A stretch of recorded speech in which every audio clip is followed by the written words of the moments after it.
So we are live, everybody. There we go. Yep. There we are. All right. Hello, everybody. I hope all of you are doing very well. Thank you so very much for joining me. I do appreciate y'all. I do miss my real family. I'm back in the swing of things. I had a lot of catching up to do with personal readings and stuff, so finally got all that caught up with, which was, there was quite a bit of backlog because I was traveling, etc. So, thank you so much, everybody. For those of you who wanted personal readings and who didn't hear back from me on time, in time, like I normally do, it's because I was traveling and I decided to kind of put things on hold for a little bit. So finally, I've caught up with all of that. Although I just saw a couple more emails pop in just now before I got on this live asking for reading. So other than that, the backlog is all taken care of. So there's no backlog. And thank you so very much to all of you for your kind words. I got so many emails, so many messages saying, hey, where are you? What happened? Yada yada. So I'm here. I'm alive and doing very well. Thank you. And also, a lot of y'all sent me emails wishing me on my birthday. Yesterday is my birthday, so thank you so very much. What a blessing to be alive and well in this world. Although I must say, sometimes you begin to question, is this world really all that it's made out to be, considering the way things are going around?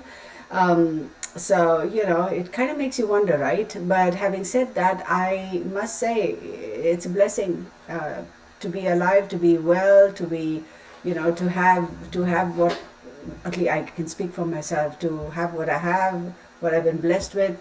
Can't complain. We always kind of talk about what we don't have. And we don't really pay attention to what we have. I mean, I'm speaking for myself, not, So I really do appreciate everything that I've been blessed with. I have to say, I really do. I've become even more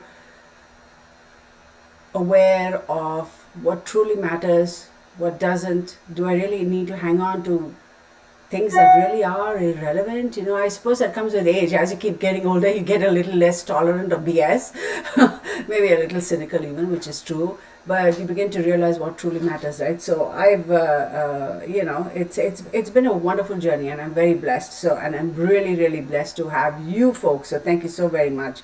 Enough gabbing about me. I am 56 years young today. I'm not afraid to say what my age. I'm not. A lot of people are like, oh my God, you don't need to tell people how old you are. Hey, 56 years on this planet, man. Heck yeah. A lot longer than most people, right? So I'm very blessed, I have to say.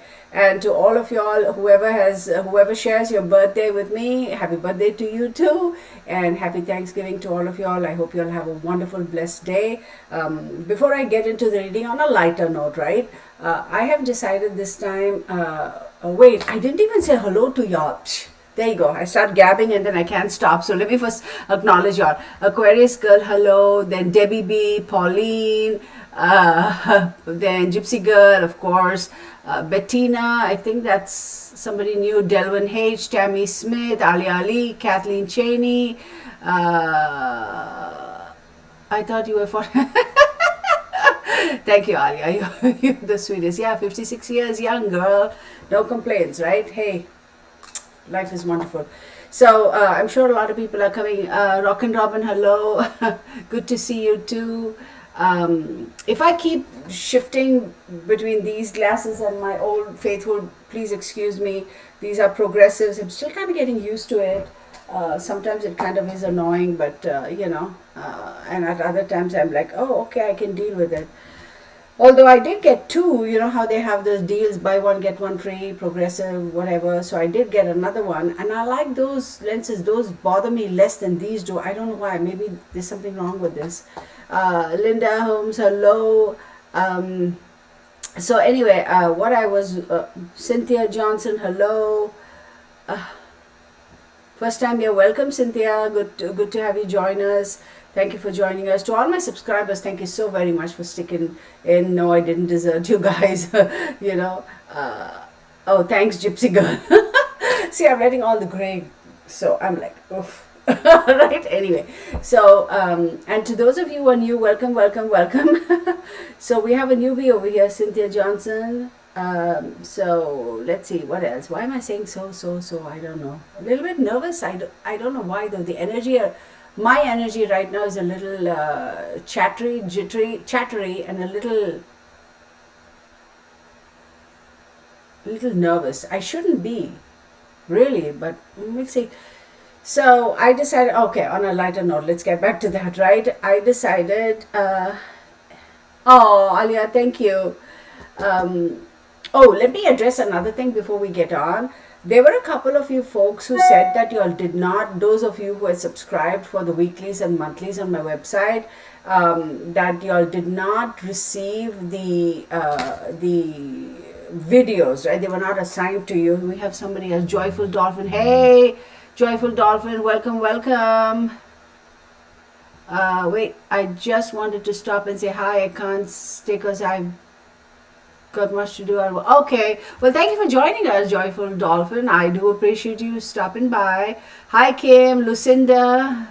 So, hello. So, what was I saying? Dang it, I lost my train of thought. What was I going to even say now? Shoot. Oh yeah, on a lighter note, as far as Thanksgiving is concerned, I decided not to cook the usual turkey Thanksgiving dinner business tomorrow because it's just Mark and I'm like, do we really? I really am not a turkey fan, right? So, and Mark does like turkey. I said, do you really want turkey? Well, no, how about we try something else? So, I love seafood, Mark loves seafood, so we decided to a seafood boil tomorrow.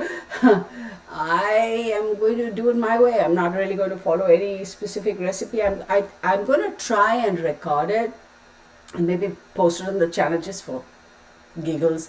You will all probably keel over laughing, or I don't know what it's going to taste like, but I'll tell you what, it's going to be good one way or the other because I like seafood, so I'm going to eat it, right?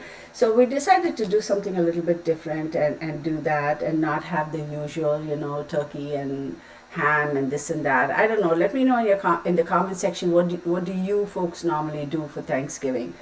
And another thing I wanted to say is, seeing as how Thanksgiving is here and the holiday season, etc., there are a lot of people who go through emotional and mental stress during the holiday season, right? And those of us people who are dealing with mental health issues, the holiday season is really, really difficult, right? And even if one is not dealing with mental health issues, there are a lot of single people, older people, right?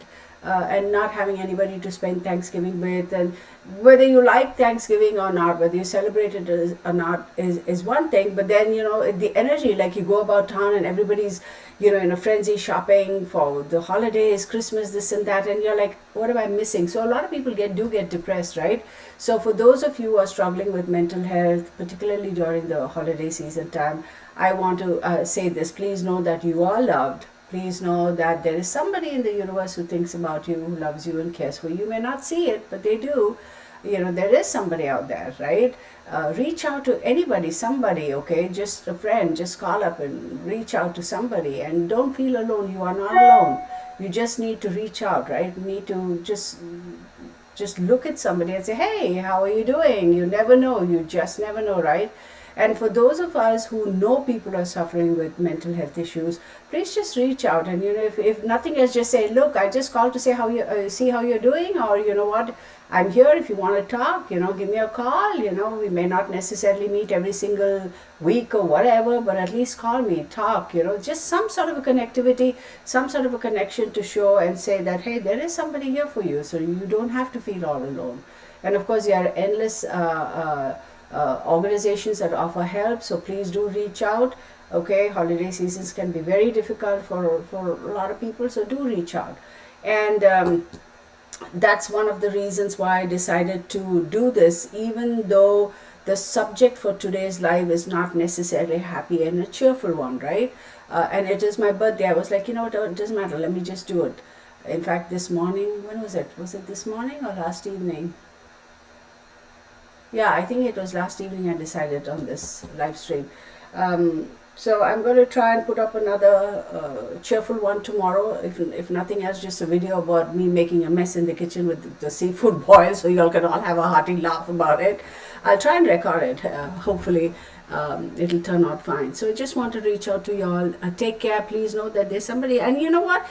You're not alone. You really are not alone. And a lot of us go through life thinking, oh, you know what, he or she, Jane Doe or John Doe, look at them. They have a happy family. They have a good job. They have all the fancy trappings of life, right? The nice house, nice car, yada, yada. But you never know what they're going through emotionally and mentally, right? You just never know. And also for those of us who, go to, anywhere, grocery store, your pharmacy, wherever, restaurants, just be nice. Just, hey, how's it going? How's your day going? Sometimes that's all people need to hear. That's all they need to hear. So that could make or break somebody's day. So, that's all I have to say as far as that is concerned. So, let me see. Elizabeth, hi. The last few years, okay, I see. Yeah, we get caught up in the hustle. You have no idea. Oh, let's be real. Thank you. Love you too, girl. Oh boy, because I can't say your gender and it really doesn't matter. So, I know. Yes, I hear you, Alia. I hear you. What advice would you give to everyone as you have learned through life? Oh, that's a good question, Alia. First and foremost, let me just say, I wouldn't be so pompous and arrogant as to assume that I am in a position to advise somebody, because I myself am still learning in life, right? In my humble opinion, life is a constant process of learning. So who am I to advise anybody of anything, right? I can only suggest or voice my opinions. And nothing wrong with your question. This is how I feel. One thing I will tell you is that have an open mind. Really have an open mind. We get so caught up in what we perceive our life should be based upon somebody else's vision of it. Do you get what I'm saying? But truly, how do we feel about how our life should be? I don't know if that made any sense. Maybe not. Let me rephrase that. Our parents, when we grow up, we want you to do this. We have high expectations of kids, and nothing wrong with that. We can't blame our parents because they want the best for us, right?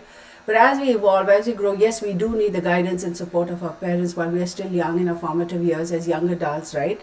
But as we grow up, as we mature, as we become our own individual human beings, have an open mind and don't be afraid to acknowledge your strengths as well as your flaws, right? We all have positives and negatives.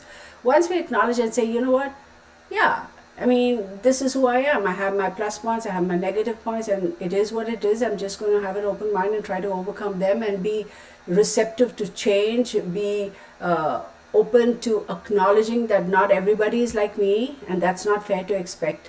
And I'm not like everybody. So I don't know if I'm making any sense. Oh, and I'm hot. I got the window open and I'm hot. Anyway. I don't know, Alia, if I really am expressing myself properly. You probably caught me at an off time. Well, it'll come to me.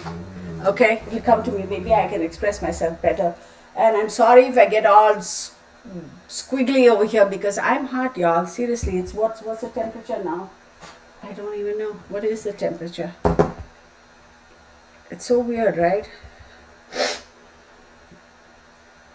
Where I am at in Mansfield right now, come on, computer, phone, whatever, it's 55 degrees and I'm hot. I have the window open, but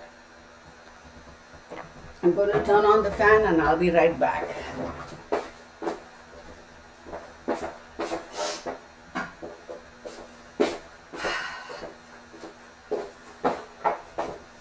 I suppose I didn't articulate myself very well. That wasn't very well said.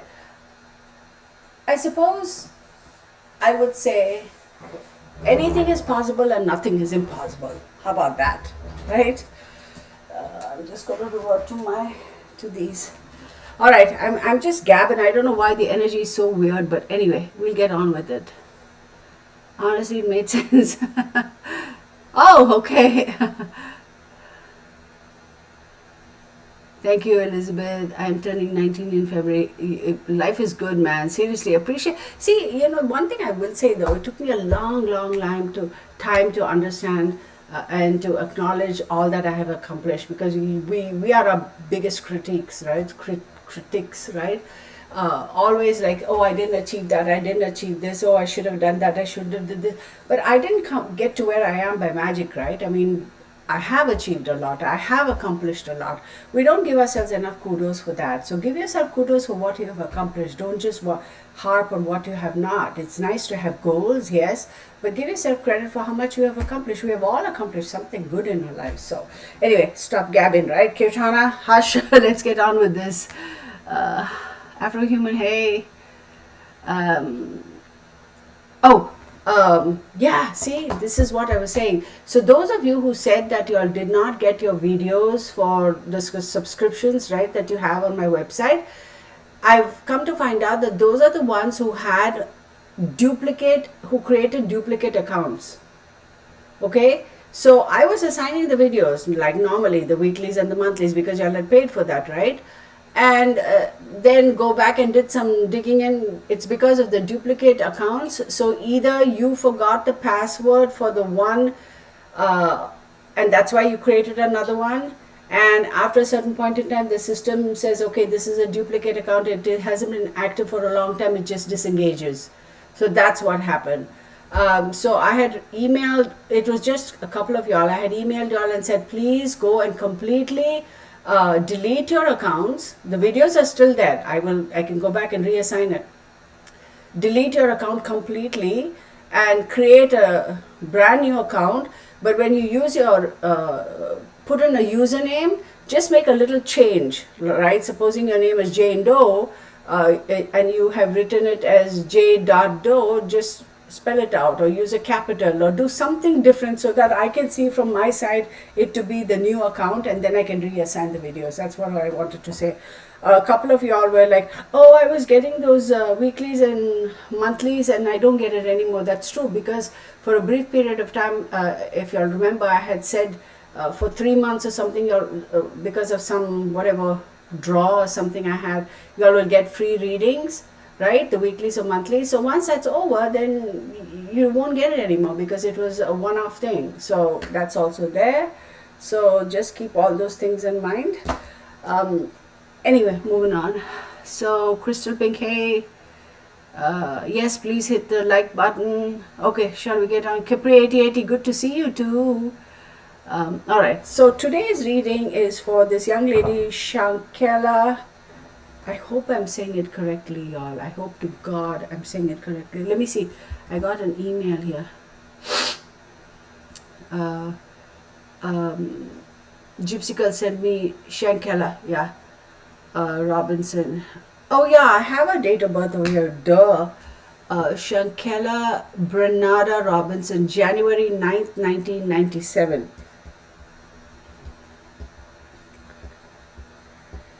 Right, I only saw her obituary, like the date she died. She was born on January 9th, 1997, and she died October 29, 2022. So January 9th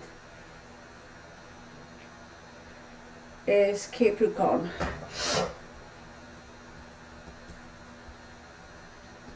(10, 20, 29). Capricorn.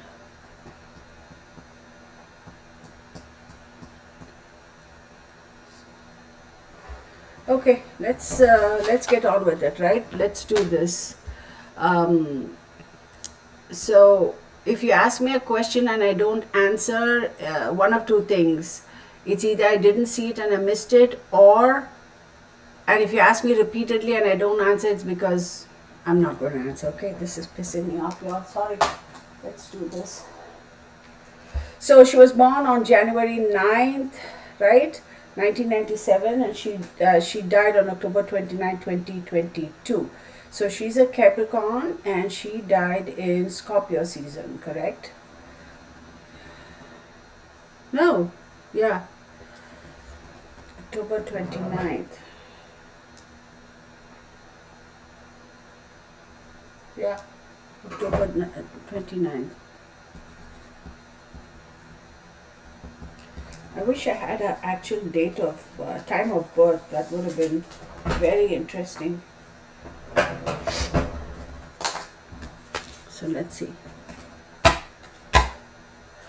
All right. Thank you, Capri.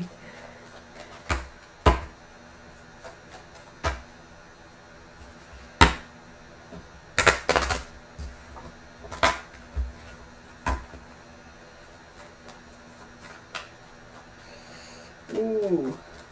Sorry, y'all. I am going through some little bit of a tough situation in the past. I feel hot, I feel cold, I don't know what. And I think it's the lupus thing also is driving me freaking insane, y'all. Seriously. So I'm unable to sleep at night properly because it's like I fall asleep, like sleep really hard for 20 minutes, and then I'm like up. And then I'm able to go back to sleep, but it's like the weirdest thing. Anyway,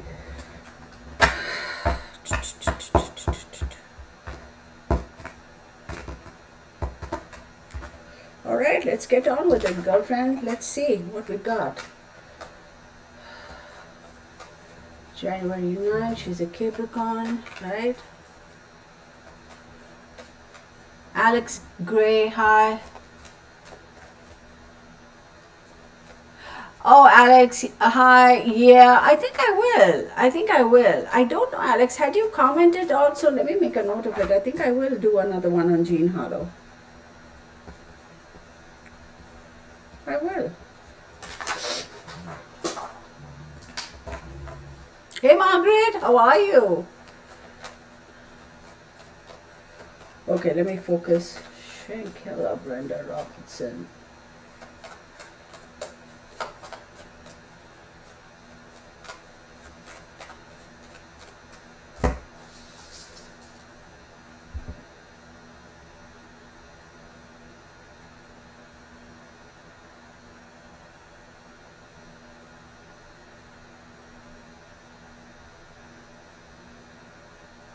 Let me hold my hand.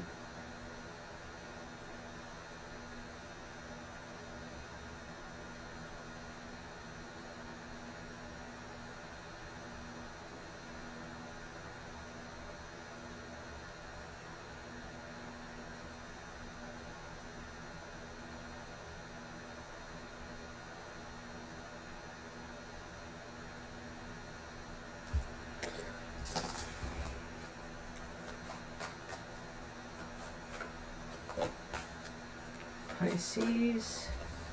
Now she is a Capricorn, right? So Pisces is going to be 1 to 3rd house. Okay, immediate environment and short trips. That explains it. Aquarius, Scorpio. Right, one more. Okay, so let's get on with it. So she's a Capricorn born on January 9th, 1997, and she died in Scorpio season, October 29, 2022. So we have Pisces here. Pisces, if she's a Capricorn, Pisces is her 3rd house. 3rd house talks about communication, immediate environment, and short trips. Then we have Virgo. So 1, 2, 3, 4, 5, 6, 7, 8, 9th house. 9th house does talk about distant travel, intellect. It does talk about luck as well. 9th house is also associated with the father. Then we have Aquarius. Aquarius is your 2nd house. 2nd house, values, talents, possessions, ability to earn money and income. Then we have Scorpio. Scorpio is going to be your 11th house, and 11th house talks about like-minded people, groups and friends, absolutely tied in.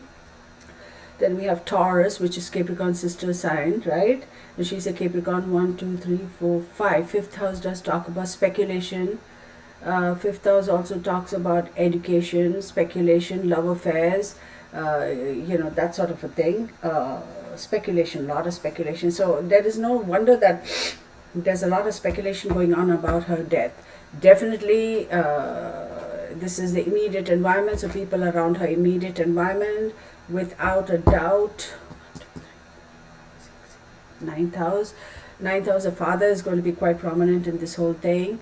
And we also talk about the intellect, higher level of intellect. This girl, I would say, Shanquella, she was quite a she was very aware. She was definitely a little bit more aware, a little bit more mature. She may have come across as being very happy, and let's have fun and party type of, if she has. I mean, I don't know her personally, but she was quite evolved, quite mature mentally and emotionally as well. She was quite aware of, okay, you know, not everything in life is hunky-dory and happy, you know, shites happens. You know, that little bit of awareness. But then there's also, see, we have, give me 1 second, okay? That's 20, 31, 37, 38, 39, that's 12, 12th house. Karma and hidden supports, absolutely, yep. This is very, very, very interesting. There's going to be a lot of speculation with regards to her demise.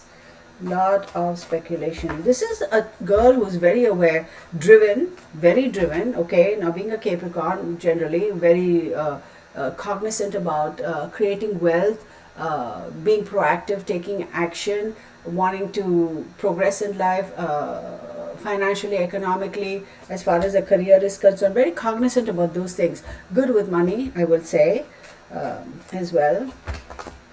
Sharp young lady. I mean, she's sharp. She's not a type of person, you know what I mean? Like, oh, flit through life without a care. Yeah, you want to go have fun, etc., but also quite cognizant about wanting to have the stability and security, and knowing that she has to create it herself, and having that drive to want to be able to do that.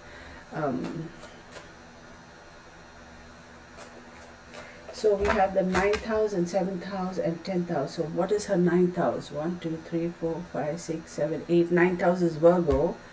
10th house is Libra. 7th house is Cancer. Okay, we'll see. As I say that, the Cancer, the Chariot card comes forward. The Magician. 2, which is the High Priestess. 5, the Hierophant. And the World card.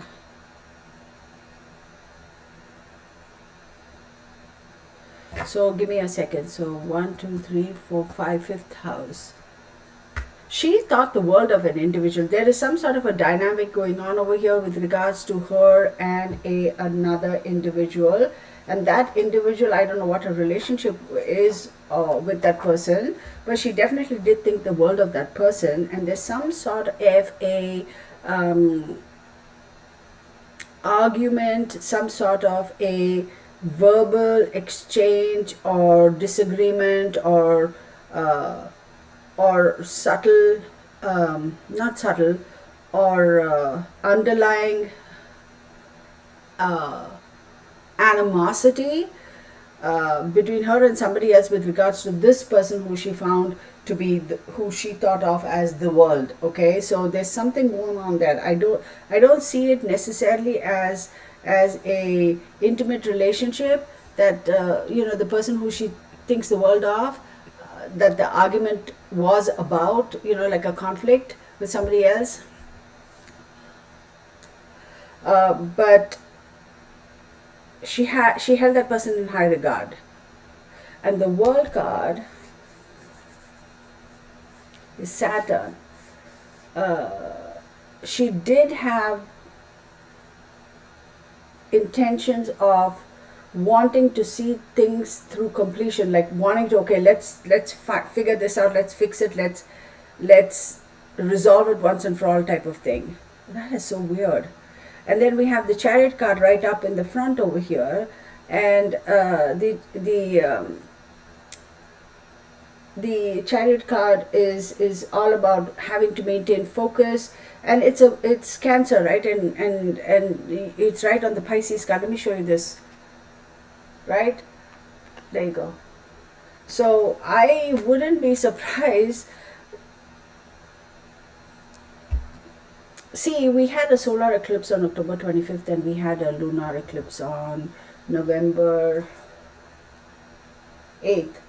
I wouldn't be surprised if that's when things really kind of came out in the open. Okay, and Scorpio is the eighth house of the zodiac. Here, just bear with me, I'm talking to myself, right? Thinking aloud rather. So I wouldn't be surprised.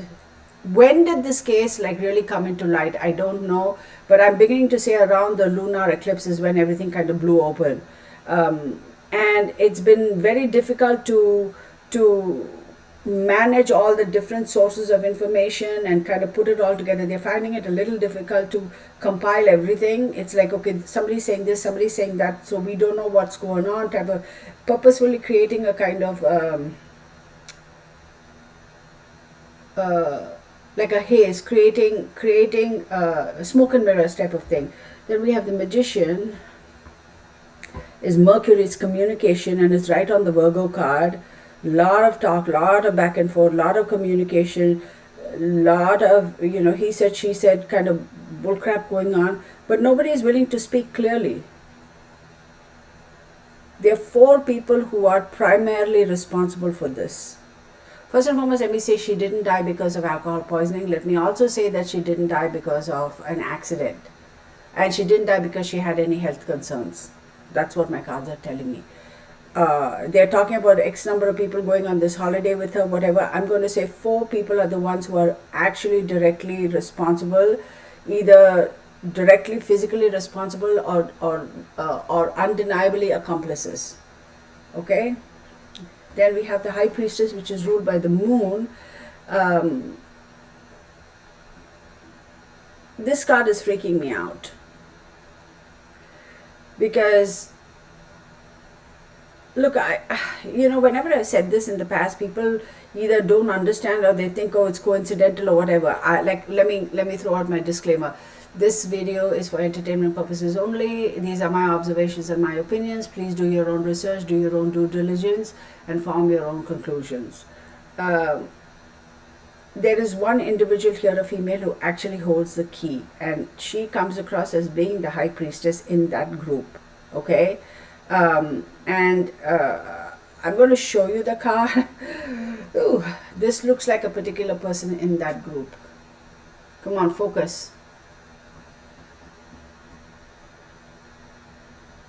It's actually giving me chills. Okay. Then we have the Hierophant. Now, we do know that the Hierophant is also is Taurus. It's also represents organizations, right? Government agencies, corporations, hospitals, police, etc., etc. So there is somebody over there too who is trying to manipulate and telling two people over here, this is what you need to do, this is what you need to do. So there is some involvement with the police. I will tell you that up front.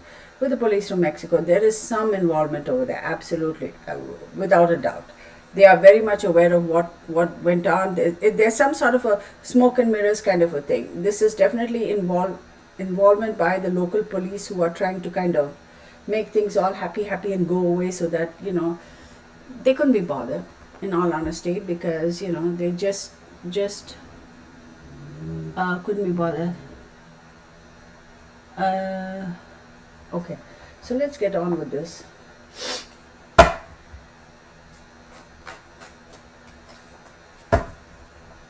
The first thing that came to my mind when I saw this case pop up is it going to be another one like the Kaneka Jenkins? You remember that case?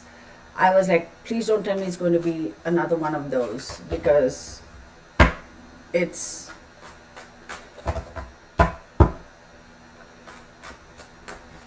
terrible. So we have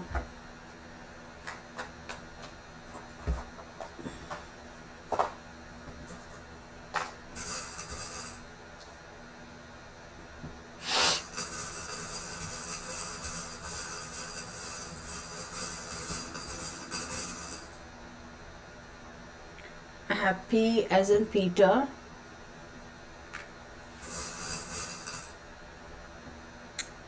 The number 9. I know it's 9 because the loopity loop is on top. Then Z as in zebra. Then the number 5. Oh, focus. 5. Then the letter K. So 1, 2, 3, 4, 5. I have 2 more. The letter N. Oh my goodness. 1 more. The number 3. Okay, so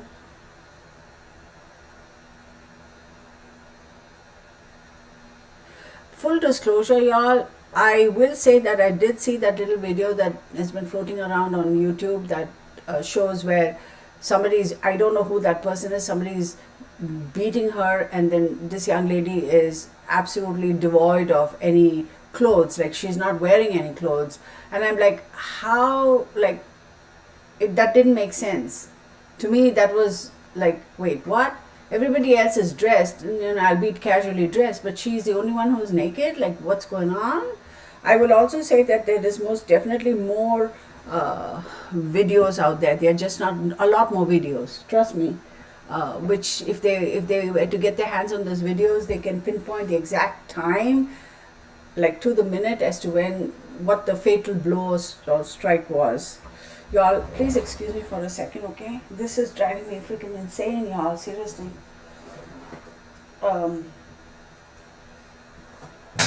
It's like, girlfriend, get it together type of thing, right? That little thingy wasn't cutting it for me. I'm like, no. It is a very messy, messed up situation. 4 people, y'all, 4 people. Of the 6 or 7 who were there, I would say 4 people are instrumental or directly responsible.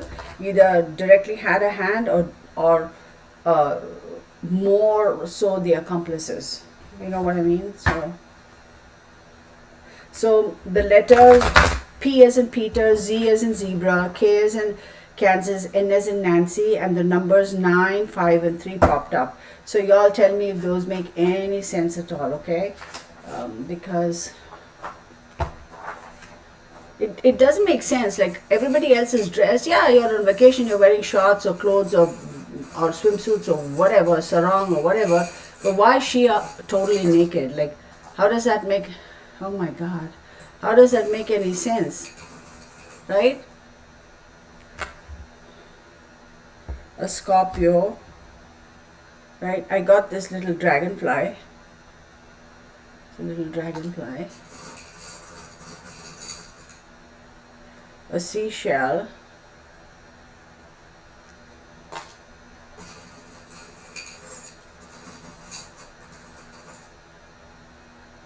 The peace thing, the peace sign. Is it? There you go. I'm not taking that.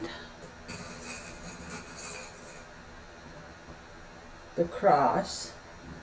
A cross.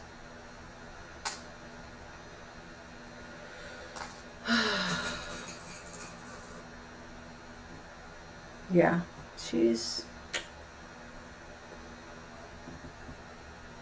the little dove. 1, 2, 3, 4, 5. Yeah, maybe 2 more.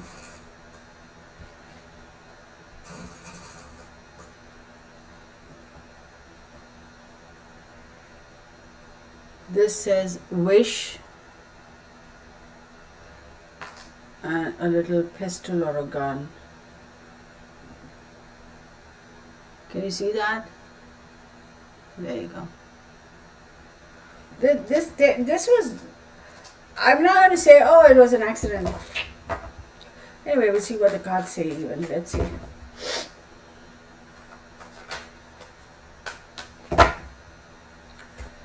Totally preventable, did not have to happen at all. 10 of Swords, okay.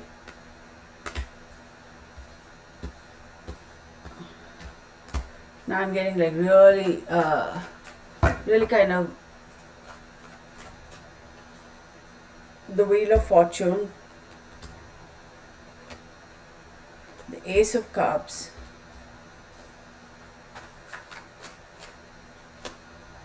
the King of Wands,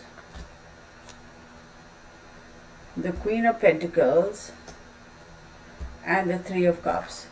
So Pisces, right? So 1, 2, 3, third house. This was definitely like third house is significant of communication, immediate environment, and short trips, right? And to have the Chariot card, it was, and the Chariot card is a Cancer card, and the Chariot card talks about success, protection, and emotions, but it also talks about managing energies, right? You should have the ability to be able to, first and foremost, manage your own energies, balance your own energies such that you can balance somebody's energies or manage somebody else. So when you think about having two race horses, you want to be able to hitch onto or two horses hitched onto a chariot. You want to make sure you know how to handle those horses. That's a lot of horsepower, right? So to me, the way these cards have laid out, I do believe, particularly with this card, this was most certainly planned. It was not an accident. There is a lot of underlying current emotions of I will say that there is jealousy. Now, I just know based on what is posted on whatever that she is a business person. I don't know what kind of business she runs, but I will tell you, or she owned, that there is like a feeling of how dare she have all of that, like how dare she. But the intention was definitely to communicate, go on a short trip, on an change the environment, and to be able to like end this, end whatever, settle something, end something. Get what I'm saying? Then on the Virgo card and the Magician card, we have the Wheel of Fortune. Now, 1, 2, 3, 4, 5, 6, 7, 8, ninth house. Virgo is the ninth house, and I did say ninth house talks about, yes, distant travel, higher education, intellect, the father, etc. And the Magician, right, is again a communication. Talks about having the ability to communicate. It's also travel. We have the Wheel of Fortune on that. So I'm going to say that there are things that are going to come out through indirect communication, like how shall I say, like not direct communication, like they hear from this one but that one and piece things together. Communication is going to come through that way. Things are revolving, things are not revolving, evolving, things are changing. Wheel of Fortune does also talk about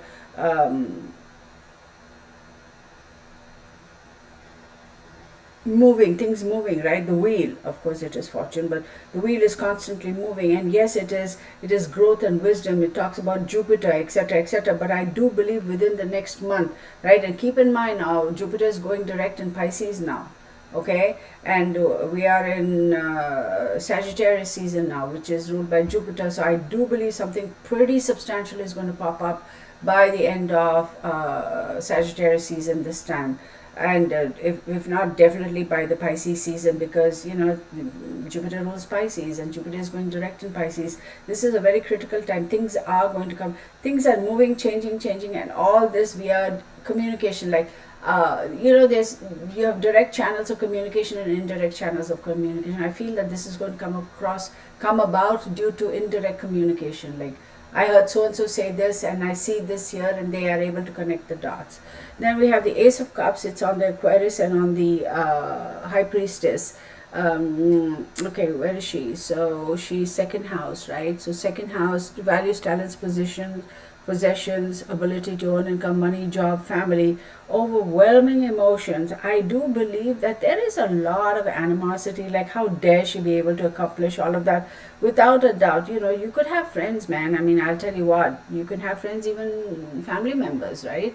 Associates, work, co-workers, colleagues. You never know who's envious of you, because people don't see the amount of hard work you put in to get to be where you are. Now, granted, some people success just falls in their lap, or so it appears. But for a lot of folks, they don't. They've put in their effort. They've toiled. They've worked hard. Sleepless nights, stress, ulcers, this, that, and the other to get to be where they are. A lot of people don't see that. They just see that, oh, this person is number one. Let's pull him down or let's pull her down. So a lot of that, and I will tell you tell you this too. Aquarius is ruled by Saturn and Uranus, so there is some sort of a confusion. I'm going to go so far as to say I don't think she was poisoned, like she had alcohol poisoning, but I do believe something was put in her drink or whatever to kind of subdue her and make her less conscious, like in control of herself. Like, I don't think she was completely aware of what was going on. So I do believe this card, particularly with Aquarius, it is telling me that something was put in her drink for sure, to create confusion, to create an illusion, to create that haziness, like I see it but I don't see it, that kind of a thing. And somebody has definitely put something in her drink. Somebody who claims to be her who has her back, who's her best buddy, who's like, I got you girl type of person, is like, yeah, you look the other way, I'm going to put something in this, and here you go, you drink. Take a good look at this card. Wait, what? Gypsy girl, hey Anne, how are you? Gypsy girl says that girl on the video beating her is on social media trying to sell her story. What the? Anyway, then we have Scorpio, we have the King of Wands, and then we have the Pope, right? The Hierophant or the Pope, the number 5 card, right? So here we have somebody who has authority either in the government agency, etc., etc., who is associated with her last few whatever, her demise, because it is Scorpio and she died in Scorpio season. Now don't ask me how I arrive at these conclusions, because I'm not getting into my calculations and the details of it. This person decided to take action and take control and alter the sequence of events. So somebody has purposefully done that, and this is somebody with authority. Then we have Taurus, the Queen of Pentacles, the World card, and the Three of Cups.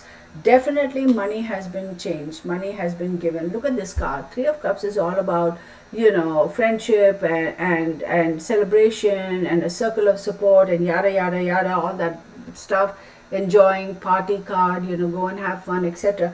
But I do believe that somebody has definitely paid some money and said, hey, you know what, can you kind of deal with it. Now Taurus is her sister sun. She's a Capricorn, right? 1, 2, 3, 4, 5. Fifth house does talk about speculation. It's like pay you money to avoid speculation, to avoid contradiction, to avoid doubt. Did she have 3 female friends with her?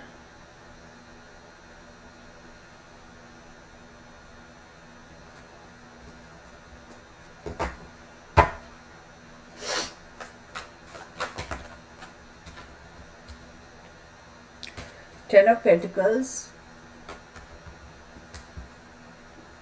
8 of Cups. This is like brutal stuff, man. This is like seriously, like, oh, hello. Okay, let's take this. We have Ace of Swords, right? We have 7 of Cups. Okay, let me figure this thing out. We have 3 more cards here. Queen of Swords, the Empress, 6 of Cups. So what this is telling me is, now as we know in the traditional tarot, the 10 of Pentacles does talk about long-term finances, inheritance, family, friends, having that loving, whatever, security, etc. 10 is also completion, and that falls surprisingly right on the 10 of Swords even.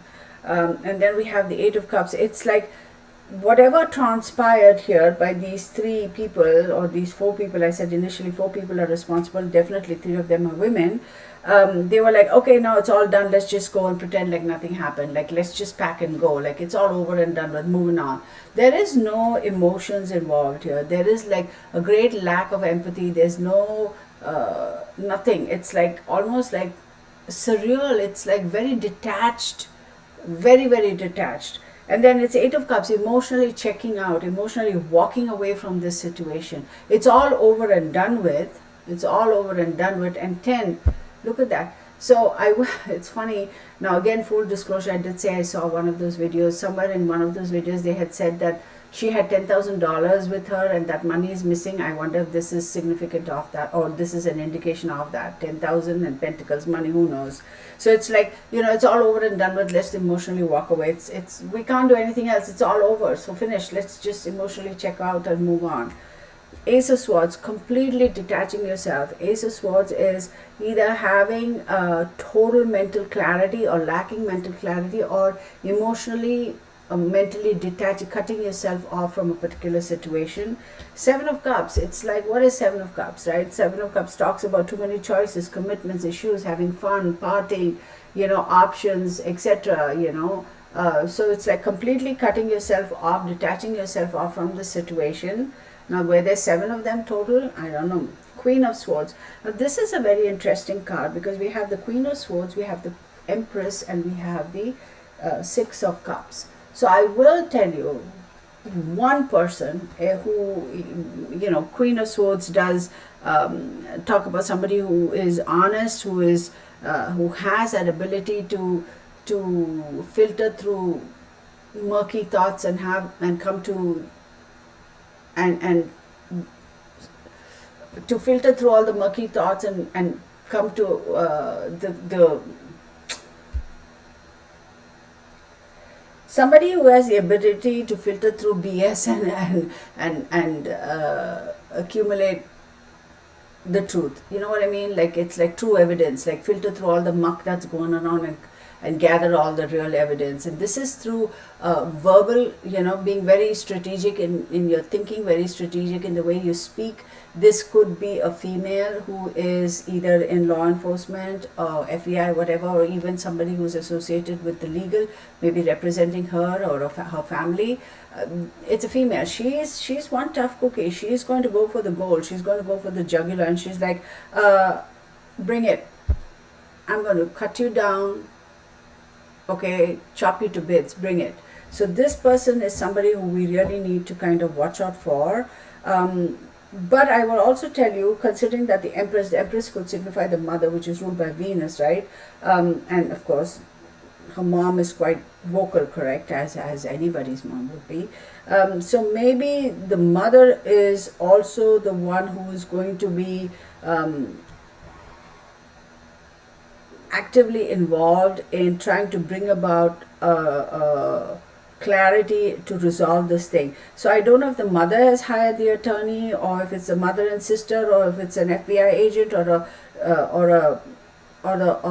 law enforcement on the US side, but definitely a female. This is a very strong female, and I'll tell you, her mom is super, super strong.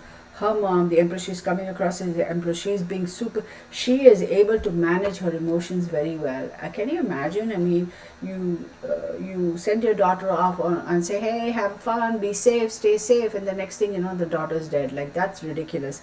The mother is a very, very strong person. She's able to hold her emotions together. She's able to kind of say, okay, fine, I wish she hadn't gone, like hindsight is 2020, but then again, right? She's able to contain her emotions, hold her emotions together. She's a very strong person, her mom. I don't know how she does it, but she does it. Her mom is not going to let this case go, y'all. Now, don't get me wrong, the father is also extremely, because ninth house keeps coming up, because here we have 9 as well. I don't know what her father's name is. Ninth house, remember I had the alphabet or the letters P as in Peter, Z as in zebra, K as in Kansas, N as in Nancy, and the numbers 9, 5, and 3. Ninth house is also very significant here, right? So 1, 2, 3, 4, 5, 6, 7, 8, 9, which is Virgo. We have Virgo. Her ninth house is Virgo. I will tell you, the father is also quite involved, but the mom here is the one who's like, no, I'm not going to let this go. I'm not going to let this go. I'm going to get to the bottom of this. A lot of, I would say a sleuth, and what I mean by that and is like her mom is almost going to become like a detective herself and go and get it, find the missing links and the information. So, what's going on over here? Hang on one second, everybody. I thought I lost. Everybody's here, right? Or has this thing frozen? I don't know. Anyway, so it's very interesting, and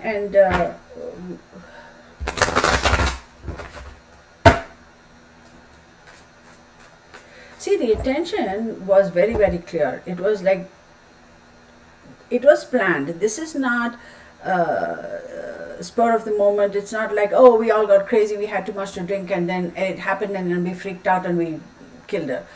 This is very well planned. The intention is very clear.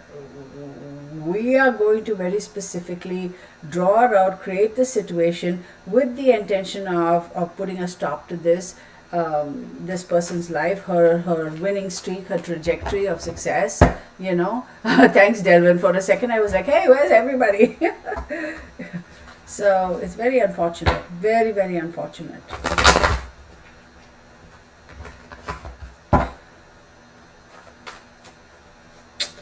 My biggest fear is I hope this case doesn't go cold like the Kaneka Jenkins. Even with the Kaneka Jenkins case, we know exactly what happened, but then the police are unable to find them, right? And the sun card, okay, right on top, the sun card pops up. And then we have Page of Swords, Seven of Wands, the Strength card, one more. The High Priestess. Okay, so let's take the Sun card. The Sun card does, as we all know, rule whatchamacall, Leo. And the Sun card in the tarot does talk about the ego and will, you know, and it also does talk about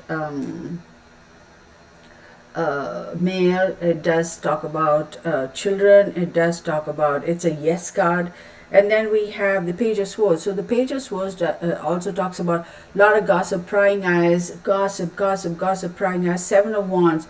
They need to protect themselves against all this gossip, all this drama. The Strength card, here we go again. We have another show of the Sun and the Strength card and Leo popping up. 1, 2, 3, 4, 5, 6, 7, 8th house. Here we go again, 8th house.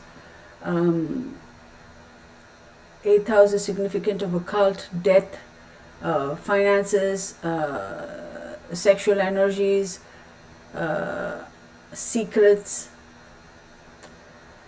The High Priestess is ruled by the Moon, correct?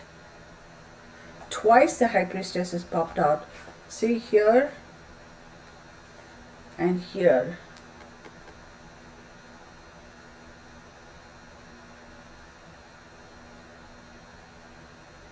I am going to say, remember I said 4 people, 3 women and 1 guy is directly responsible for this. There is a lot of gossip, there is a lot of talk going on among themselves. Each of them has a great need to protect himself or herself from gossip. It's like shifting the blame, hanging on to trying to stay strong, but it's a losing battle. The High Priestess pops up again, and she's saying here, don't rush this, let it unfold, because it will unfold. Now, I want to know, when is the next, give me 1 second.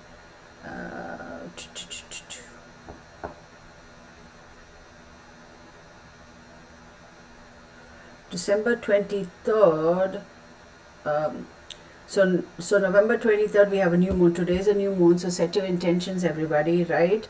Particularly Sagittarius, it's in Sagittarius, so your first house. So set your intentions. Then on December 23rd, we have a new moon again. Let me look this up really quick. It's on my big calendar here.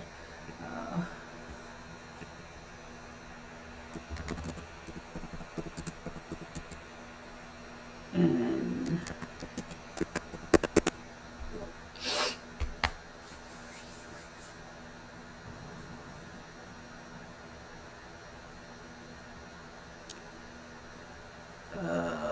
let me see when this is coming up.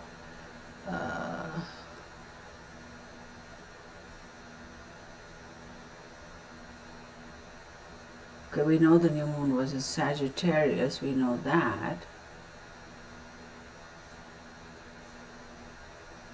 Okay. I want to know when, hang on everybody.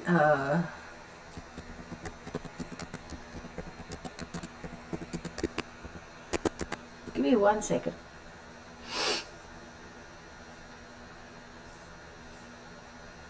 So I'm going to say there's another total solar eclipse on April 20th, 2023. April, if I'm not mistaken. Okay, we know that. April, yeah, I'm going to say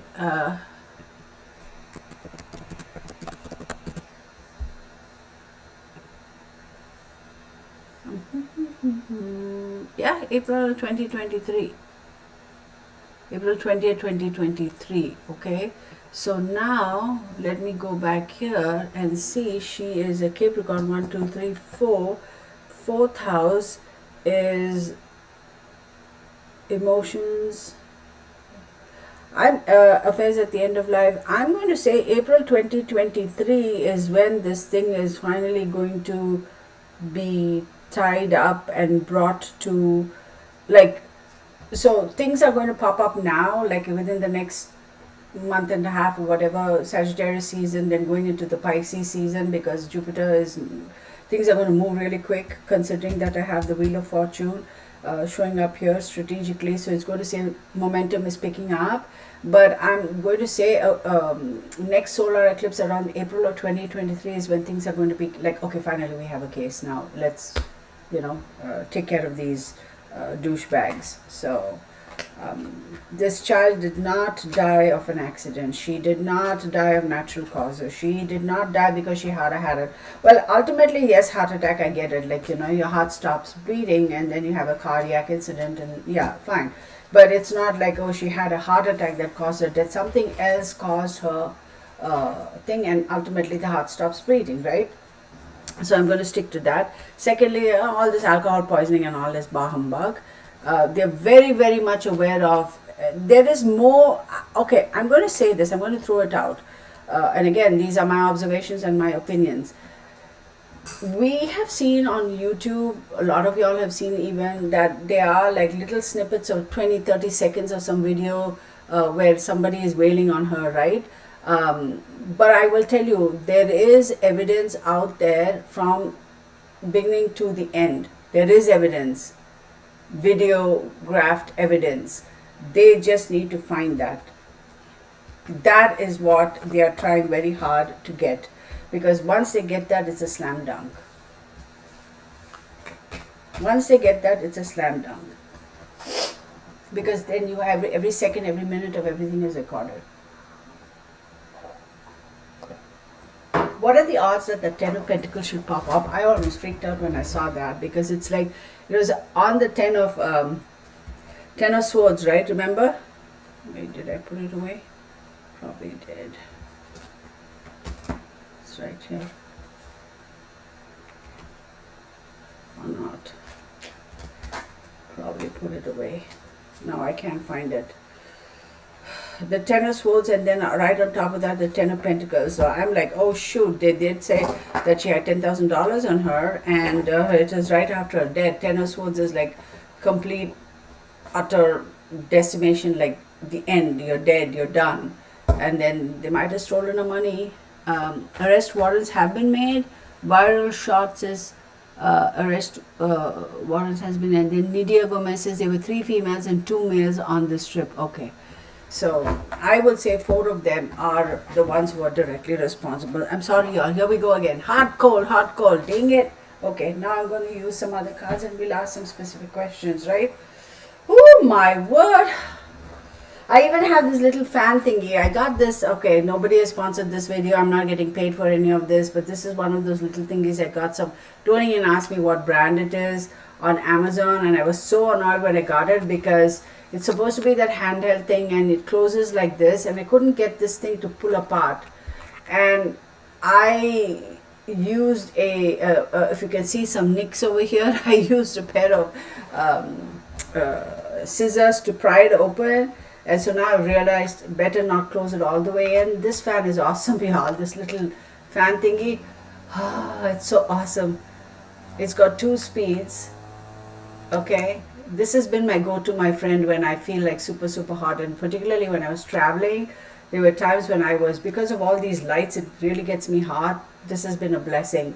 And it's very flexible. I don't know what brand, y'all, and nobody is paying me for this. I'm just sharing this. It's very easy to, you have that USB charge thingy, charge it. I've charged it only one time. I got this, I don't know how many months ago, and it's still running. So that has really helped.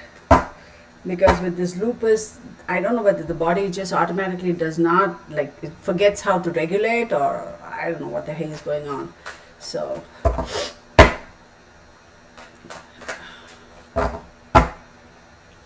I'm going to retire these cards for a second here. Where is the other set? You all know I have 2 sets, right, of this. So everybody knows. So I'm going to take this one. This is the fresh one from the box. These need a little bit of a rest. Yeah, this thing is so cool, y'all. It really is. You know, you go on Amazon and you see, and again, Amazon is not paying me to peddle their website or whatever.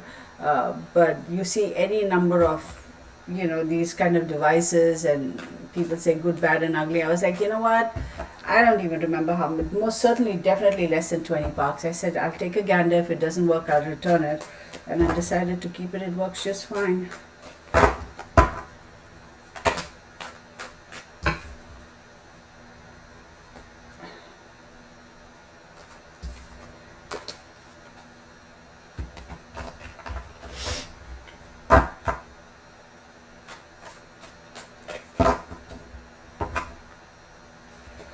There is one particular name, and I'm not going to mention the name, but and when I saw that person's face, she is one of the individuals who is in that group. She's the one, I think, who is primarily responsible. Like, she's the one who I think is going to get the most. Well, y'all are going to say, well, Kitana, there are 3 girls and 2 boys, so it could be anyone. I don't want to put out her name or describe what she looks like, because I need to protect myself too. But for those of you who get on the Saturday Zooms, of course I'll be sharing, because we're a small group over there. She is most definitely the one who is responsible, who's going to get the maximum sentence, a female. I better stop, because I'm sorry, y'all. It's like, just say it. I know I'll get some weird emails. Oh, you're playing it safe and you're just kind of leaving everything open. Well, whatever, y'all. I don't care. But I cannot just describe, because just blatantly say, it's not fair to say it. Simply because dicey, getting hate mail and this and that and all that, and people being crazy. I will, however, do some of this.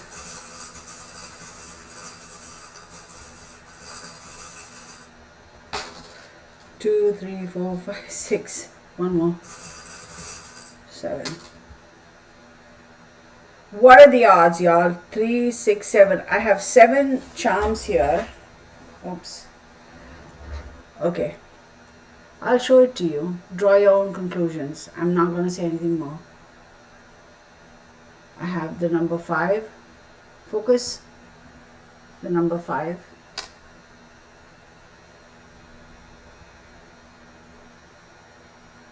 Focus. The number 2.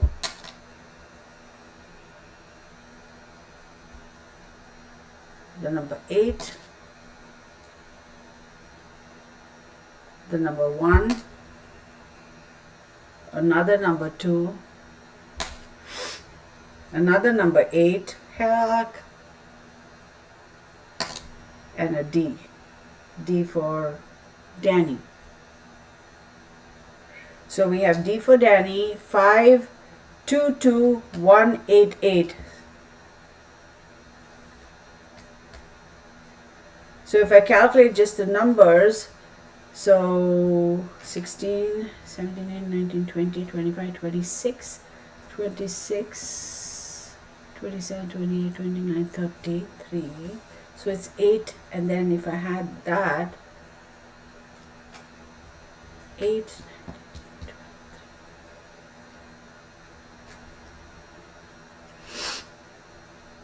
is somebody in that group missing? 5, okay, 5, 2, 8, 1, 2, 8, yeah. Is somebody in that group missing? Because that's what my attention is being drawn to. Let's take a look and see. You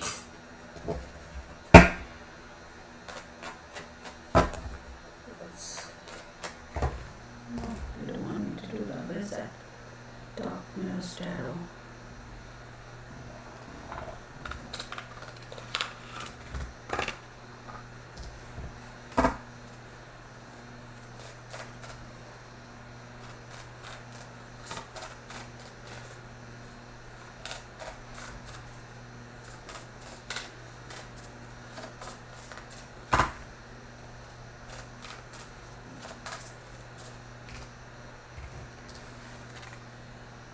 Revenge.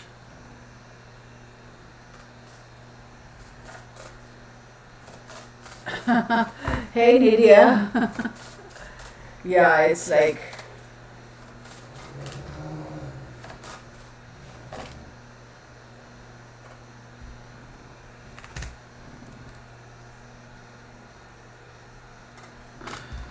these people who are responsible for her death have absolutely no regret.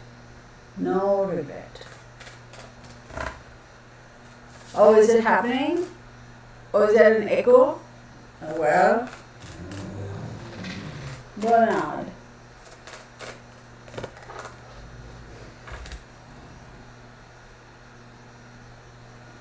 They have absolutely no regret, y'all. These people are horrible, horrible people, horrible.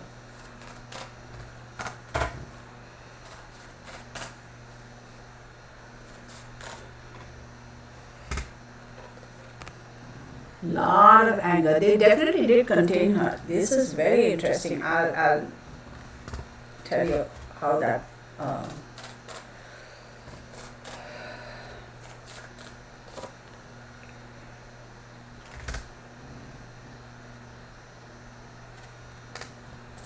I didn't know, y'all. Is there an echo in the room? Nothing has changed. So, definitely. Yep.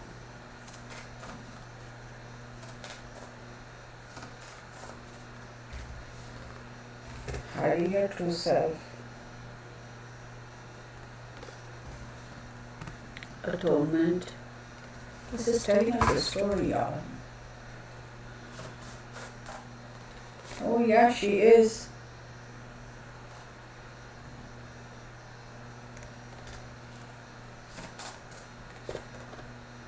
Addicted.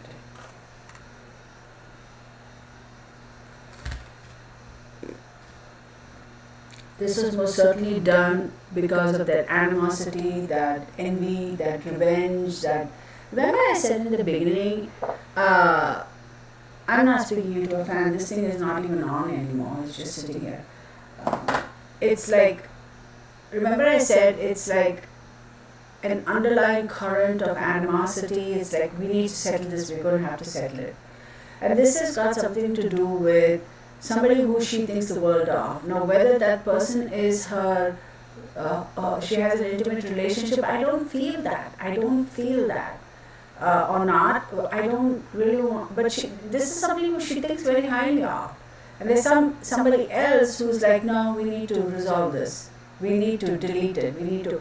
So And then it says, I won't cry for you. Absolutely no remorse. Absolutely no remorse. Not even feeling sad, nothing. Fragmentation. The way this whole thing is going to come apart is the group of people, one of them is going to kind of just totally have a flipping out moment. That is what is going to blow this thing apart. Like one of them. Now, I don't know whether that individual is part of the core group that's responsible for her demise or not. Fragmentation, as in, like, well, it's common sense, right? When push comes to shove and you know you're like basically screwed, you'll spill your guts out because you're hoping to get a lesser sentence. Yeah, that's typically how these criminals work. But I feel there is a fragmentation here too, in terms of at the very last minute, hey, do you really want to go down that? Do you want to go all the way with this situation? Come on, that's enough, stop. So there was a little bit of fragmentation, disagreement amongst them even. This was a complete setup. Anger and Chains, they definitely did contain her. They definitely did. It's not something that, oh, they started at 9 o'clock in the morning and 9:15 she was dead. No, bullcrap. That isn't how it happened. They had her contained for a while. I'm not going to say it's 1 hour, half an hour, 2 hours, 3 hours. I definitely do believe this whole process started the previous evening or the previous night. It didn't just happen in 10-15 minutes. This is definitely a long process. It wasn't 1 hour or 2 hours, 1 hour or 2 hours. They did. They had her contained. They have definitely given her something to drink. Now, of course, at the end of the day, we know what pops up in toxicology, and I don't know whether the mother has had or her family has had an autopsy done on the U.S. side or not, and how all that works out. I don't know. But toxicology, this and that, and all that stuff, it will pop up. But then again, whatever was given to her was not given to her to kill her. It was given to kind of take away her control. When you're, it's like, don't have certain medication and drive or operate heavy equipment. It kind of dulls your senses type of thing. So something like that. So, oh, the shadows you see behind me are mine. Yeah, I'm sorry, y'all. I should put some here. You see one shadow here and one shadow. Well, both, right? That's me, my shadow. Sorry, y'all, if that freaks you out. I should probably put something up over there so it doesn't freak you out. I do apologize, but yes, sometimes we've had weird stuff happen on this channel, and it was all caught on camera, even live. So, I'm going to say that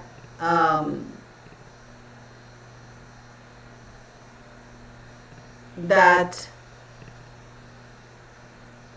they had contained her, they had subdued her. It's something that transpired over a little bit of time. It didn't happen in 10-15 minutes or half an hour. Then we have the downcast pride. This is a very interesting card to pop up, followed by hiding your true self. I will say that there is a feeling of oh my God, this is not right. This is not how I envision things to go. This is not how I envision things to happen. These are supposed to be my friends who, your true friends will always support you and lift you up. I thought they were always happy that I was successful or whatever, but it's like now I'm ashamed of my success. I'm ashamed of what I've accomplished. But then you also have this hiding your true self. It's like, I do believe she tried to downplay herself a little bit. Now, am I going to say she was completely unaware of what was happening to her? No, she wasn't completely unaware. She knew, but that the physical ability to fight back was not there. And again, she was like, if I'm able to get out of this situation, I suppose I should kind of, it's almost like feeling embarrassed for your success and saying, you know what, I'm going to have to dial it back and not be so, make it so blatantly obvious that I'm successful, I'm beautiful, I'm this and that. Like, there's that feeling a little ashamed even, which is very unfortunate. And then there's atonement followed by black flower fragrance, and then addicted. I will tell you, this atonement card and this addicted card, these are very symbolic to me of the Ten of Swords, okay, at least for me. And so I feel like the intention was very much to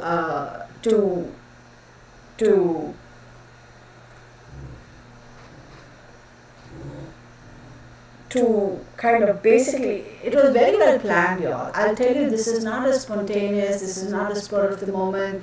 We all had too much to drink and we lost judgment and we just did something stupid and then we panicked and then no, this has been planned. It's almost like, let me bring her, you might like this, or there are some other players involved beyond what these, whoever her friends were.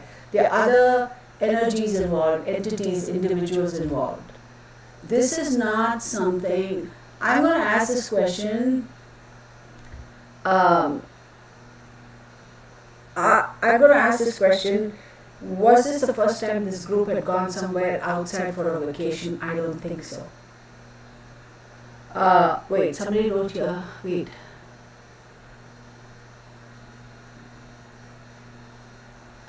So Delvin says, I wonder if she knew what was happening or if she was so unconscious she just kind of passed out and died. I don't know.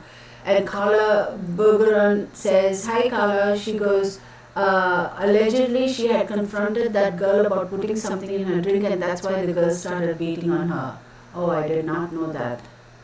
And then Afro-Human says, do you think she was a sacrifice? And Carla says, yeah, that's why she was naked, because she was going to take a shower to see if it would make a, oh, I did not know that. Oh, wow. Because I found it very odd, like, why was she naked? Everybody else was dressed. I mean, they had some clothing on them, whether it was like, a swimsuit or shorts, a t-shirt or sleepwear. There was some clothes on her, they were wearing. But I will tell you that, and again, this is something that I have to be very careful of saying on these forums, because you never know who's watching and never know what crazy cycles are there. I do believe there's more to this story. It's not just a one-off thing. Now, did they very specifically bring it? I don't think this is like spur of the moment. Hey, what, you call me fat? Okay, boom. That's not how it is. I don't think so. See, even if you take what Carla is saying here, I mean, Carla, I'm not doubting you, I don't know, okay? If according to this young lady who is over here saying that, she confronted somebody and said, hey, did you pop something in my drink? If you're all friends, right, you wouldn't take that, it could offend you saying, are you questioning me, are you doubting me? And have that rub you the wrong way so bad that you would take off and wail on this. You know what I mean? So I don't know. I do believe there's more to it. This is not the first time these people have gone off on a trip. There's a lot of video. There's a lot that has been captured. This is not the first time this has happened.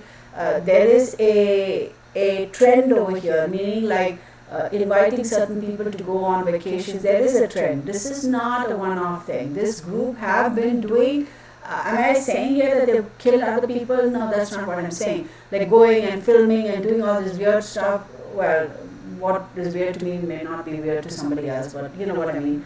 There is more involved in this. I am telling you, there is video, of the entire process. Right? And whether it came from one camera or whatever, there is a video. If they actually are able to get that visual proof, if they get that to the very minute, to the very second, they will be able to pinpoint and put everything together, and they will know exactly what time she passed and what happened and who, whatever. I will also tell you that there could be patches where they may not have the video, but they will have the voice recording, if you know what I mean. So if you're recording something like this and then something happens, you put your phone down and you may not necessarily stop recording, but the audio is still going on. You know what I mean? So this is not a one-off thing. 23. Today is the 23rd. Okay, a lot of 20s over here. And of course, I choose to do a reading like this on my birthday. How fun! 20, 40, 60, 80, 100, 130, 140, 150, 160, 61, 62, 63, 69, 169, 169. Where's my little paper? Because 169, that is 16, 16, and 5. So let's say 20, 6, 7, 8, 9, 10. Yeah. Any which way you cut it and slice it and dice it and do whatever, this was very well planned. There was a specific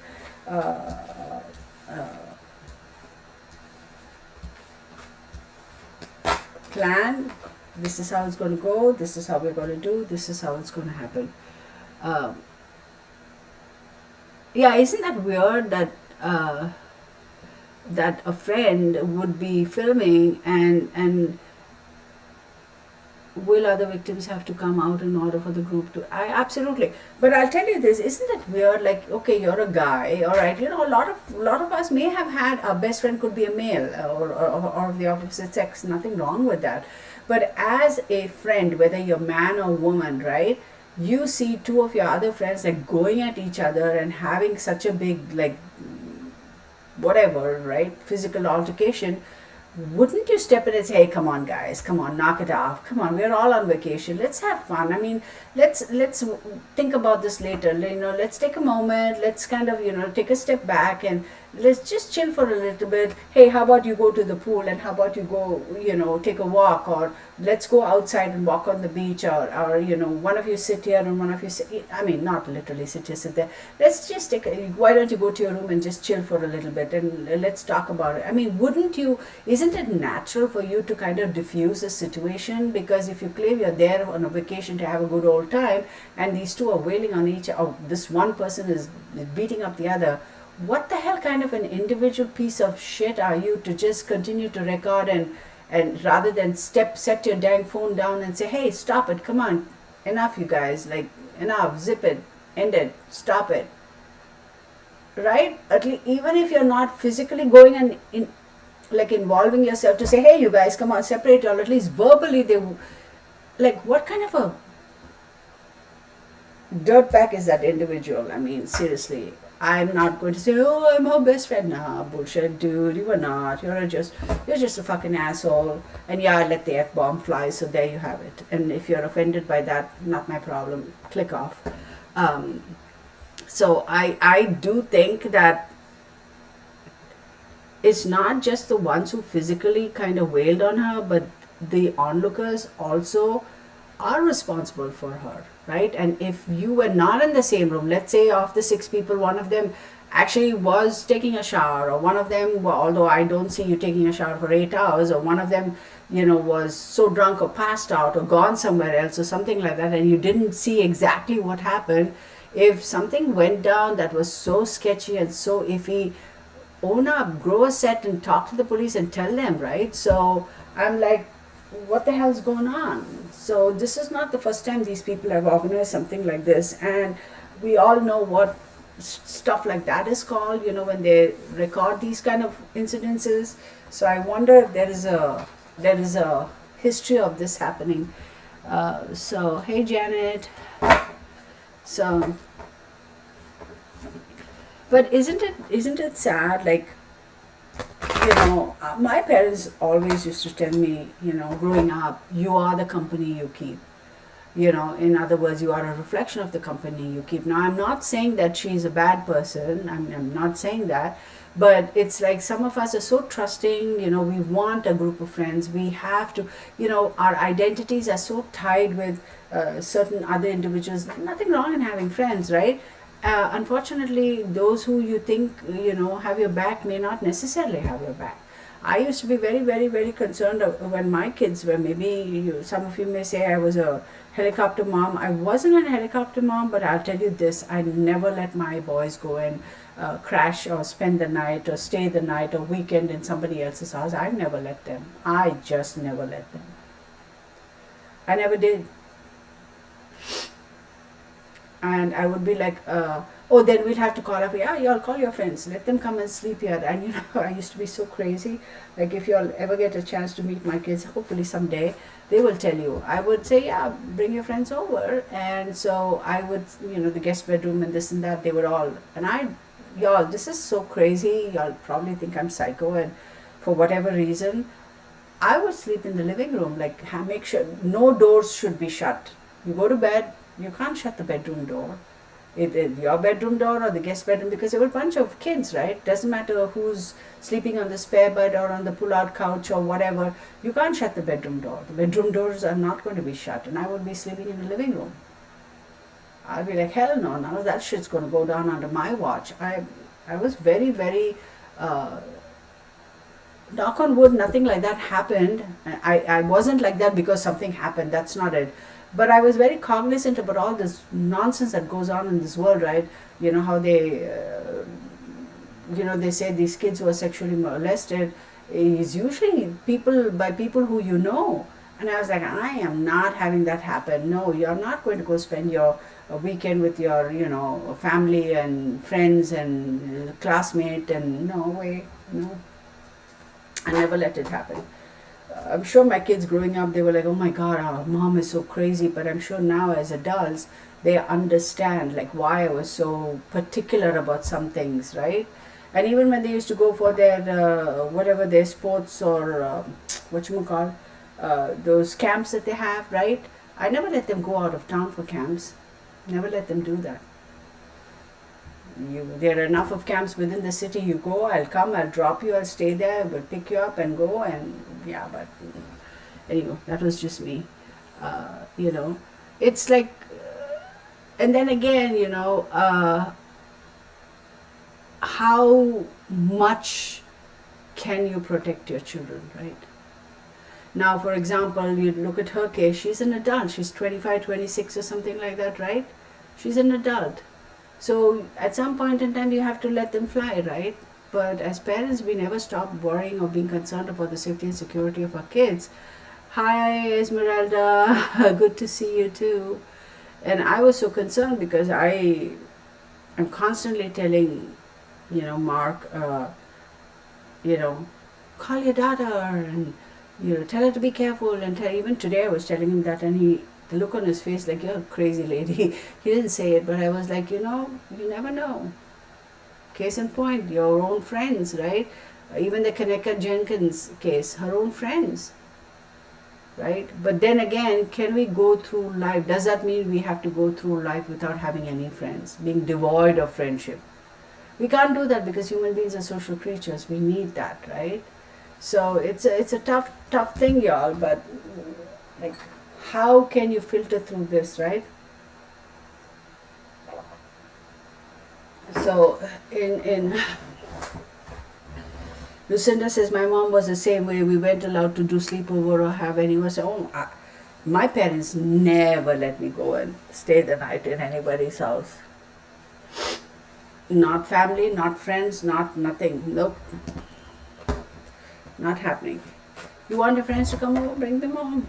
Yeah, I'm going to invite 10 kids, 20 kids, no problem, bring them home. We'll provide food, we'll provide bedding, we'll provide entertainment. No bedroom door gets open, no, this other thing like, kids jumping into the shower together and also, we were never allowed to do that, never.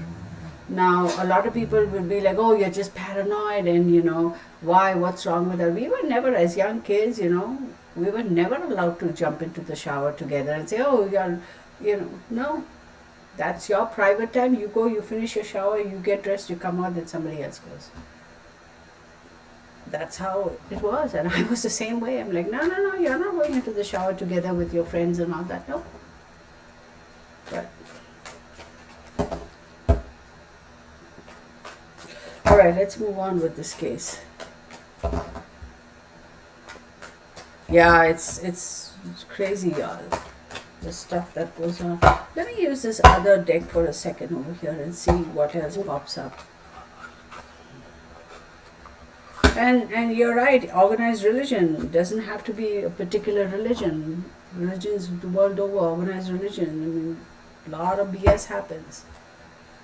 But y'all, I'll tell you, let's coming back to this case. I'm sure y'all saw that video that's floating around of where that dude is like, oh, can you not fight back? Can you not fight back? I'm like, dude, like, shut the F up and go and stop. Like, how dare you? It was almost like he was egging her on because, okay, I'm going to say this. What I was able to, what I felt by that comment of his, where he was filming her being wailed on, and he's like taunting her and saying, come on, man, I mean, throw a punch at least, like, do something. It's almost like he was egging her on because he wanted a little bit more excitement in that fight. That's what I felt. That pissed me off.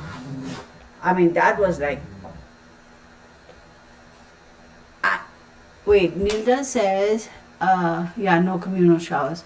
I'm sorry, Nydia says, the man filming, in brackets, best friend, had the nerve to go around her family after coming. Oh my God. Oh my God. Wait, the girl that beat her to death went to tell her mama that she died. Yeah, oh my God. You know, and here's what I say. In cases like this, right, I'm like, listen, we all know about that case that's now floating around, like, right, that, what's the name of that fellow? Was it in Virginia? Somebody went and shot 5 people or something, and then he shot himself. I'm like, okay, good, you know, you killed yourself, but then we don't get the satisfaction of putting him in jail. But that other case, was it at Walmart? Wait, I'm confused. There were 2 incidents that happened. And the other one, they caught the guy who went into, in Colorado, who went into that club and shot those people. You remember? And everything was caught on tape, and then there were eyewitnesses, and then they managed to subdue him, and yada yada yada. In cases like that, I'm like, let's not waste time going to court. Let's not waste time forming a case. It was caught on camera. There were so many people as witnesses, and, you know, eyewitnesses, victims, survivors who identify him, who know it was him. Everything. Why are we going to waste taxpayers' money and say, oh, we have to give him his right as a citizen, you know, give him an opportunity, you know, in court, and I'm bull effing shit. Just nuke his sorry ass. That's all I say. Why should we give him the opportunity to even live another day? Why? Like, why? What is wrong with our justice system? Like, seriously, that's the kind of stuff that bothers me. It's like, you don't need any more evidence than what is already there. And he has confessed too. So why do we have to wait and get him an attorney and, you know, this and that, and defense attorney and this attorney, and go through the whole process of getting together all the evidence? Dude, you don't need any more evidence, okay? The survivors are there who say, yes, it was him. Security cameras, he himself said, yes, you know, he agreed, he confessed, and the weapons and the fingerprints and yada yada. So what more evidence do you need? You don't need any more evidence. Just take his sorry ass and stick him on the chair, or stick a needle in him, or shoot his knees out first, and then put him down. Like, seriously, put him down. Like, why should we give him an opportunity to breathe even for another second, to be alive for another second? That's the kind of stuff that really pisses me off. Heck, we euthanize our pets for a lot less than what these fools, you know, get away with, right? That's the sad part. And that's the other sad part in cases like Kaneka Jenkins and cases like this, where we know who's responsible, but yet because of the legalities, the justice system, the law, and this, that, and the other, you know, that's my biggest fear. I don't want these people to get away with it like the way the killers of Kaneka Jenkins did. Yes, karma is a bitch and she'll come back and do this and do that. Yeah, I get all of that. It's like, no, let's just be done with it. You know, that's the biggest worry. I hope these people don't get away with it. And I'm like, when we have cases like that where it's a slam dunk, no more evidence, no more question, beyond reasonable doubt, beyond doubt period, it's like, be done with them. Just be done. I'm all for the death penalty, capital punishment. I'm all for it. Absolutely. I'm all for it. And then the other side will say, like, oh, we have so many cases where, oh, and I've said this so many times on my channel. I know y'all must be kind of, thinking I'm cuckoo or something, sounding like a broken record. Oh, there are a lot of innocent people who've got the death penalty, and that's not, well, let it be a lesson learned for everybody. Don't mess, because, that sort of a thing.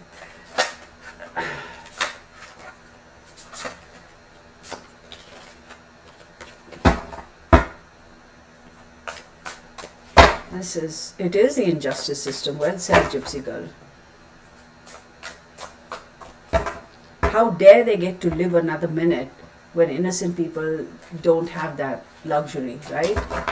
So, even that Nicholas Cruz, oh my God, that guy, just looking at him on TV, I mean on the YouTube, the court case, I didn't watch every minute of it. Here and there I would watch 2 minutes, 3 minutes of it, and his mannerisms in court and all that. I was like, dude, like, why? I mean, the parents of those victims and the family members showed so much restraint I'm surprised nobody jumped the whatever and went at him. I'm surprised. I mean, that guy was, and his attorneys were another bunch of whatever. Anyway, let's get back to this.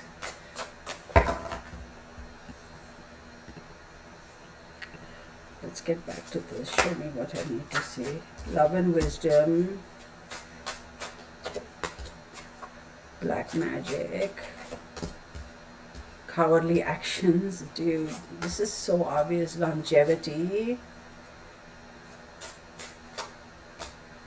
Political Authority. My God. It's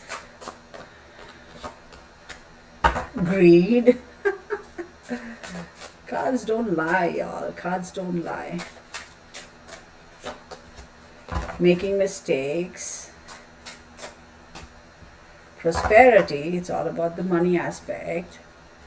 She does regret, though. She does regret something. Hang on. Laziness. I will say, though, now I'm not blaming this young lady, not one bit. So don't get me wrong. Don't twist my words around. There is regret. I will say that somewhere there was this little bit of doubt. Am I making a mistake by going here? Am I making a mistake by trusting this person? Am I making a mistake by pursuing this particular relationship? Like, you don't become best buddies with somebody. Like, you start as acquaintance, then you get closer, and then it evolves, and then you become best buddies. So there is a little bit of regret over here. Like, maybe I should have been a little bit more cautious. And also there is a little bit of regret here, because it's almost like I'm sensing her saying, my bad, I was lazy, I should have been on top of the game, my game. That's what I'm getting. So we have Love and Wisdom, we have Spiritual Wisdom, aka, in other words, if you look at it the other way, it's Black Magic, but not Black Magic as we know it. Cowardly Actions, Longevity, Political Authority, we have Greed, and Prosperity. This is unfortunately a case where there is one person being successful, didn't go down well with everybody else. There are a lot of people over here, in all honesty, if they had given her the support, if they were true to her, I wonder if she was working this, the parents and the family will know. I wonder if she had something in the books or in the cards, or some plans of expanding or doing something, but wanting to bring in a friend or to help her. And oh my God, excuse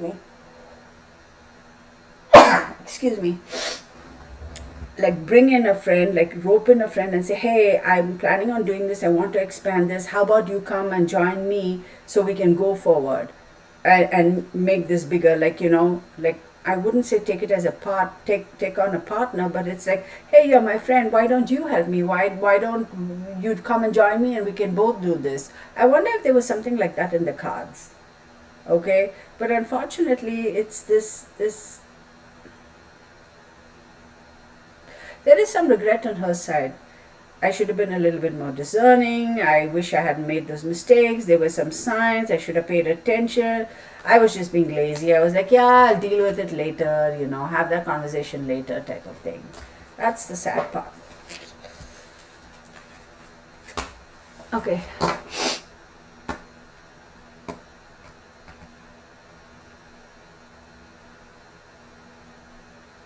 Oh, she's been friends with him for 5 years. I didn't even know that.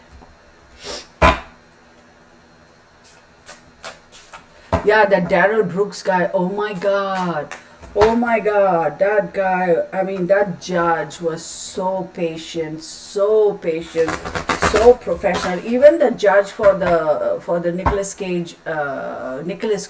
Cage, did I say Cage? Oh my God, sorry. Nicholas Cruz case. She showed so much of restraint. I don't know. I would have failed, man. I would have lost my whatever my career, because I would have said to hell with it, taken off the judges, whatever they wear, and I would have gone and punched them in the face and said, shut your mouth and sit the F down, because I would have lost it. I don't know how those judges were able to keep their calm, their cool. They were so professional, so patient. Oh my goodness, I would have lost it. They would have had to take me away in cuffs. I'd be like, nah, boy, no. That's fine. Let me just get one in, like punch you, and then to heck with being a judge anymore. I'll go to jail. I would not have lasted. If I were a judge in any one of those cases, 60 seconds, that would be the tops. And those women, those judges, heck, I mean, like, kudos to them, hats off to them. That Daryl Brooks guy, such a piece of whatever. Bettina, hey Bettina, you look like you are a newcomer here. Thank you for joining us. Shanquella's mother said the guy, in other words, a friend, was visiting her and checking up on her, the mother, for a few days. Yeah, isn't that terrible? I have to say this, since we are on cases like this. I saw somewhere where it was just a clip I saw. It was somewhere recently on the news. Some YouTube, social media famous person who is, I think, transgender woman, got into some trouble for whatever reason, and there was a court hearing, and this individual is asking the judge, are you going to prison sentence, right? Do I have to go to the men's prison or men's jail? And the judge was so, well, I suppose they also have to follow whatever, saying, how would you like to be addressed?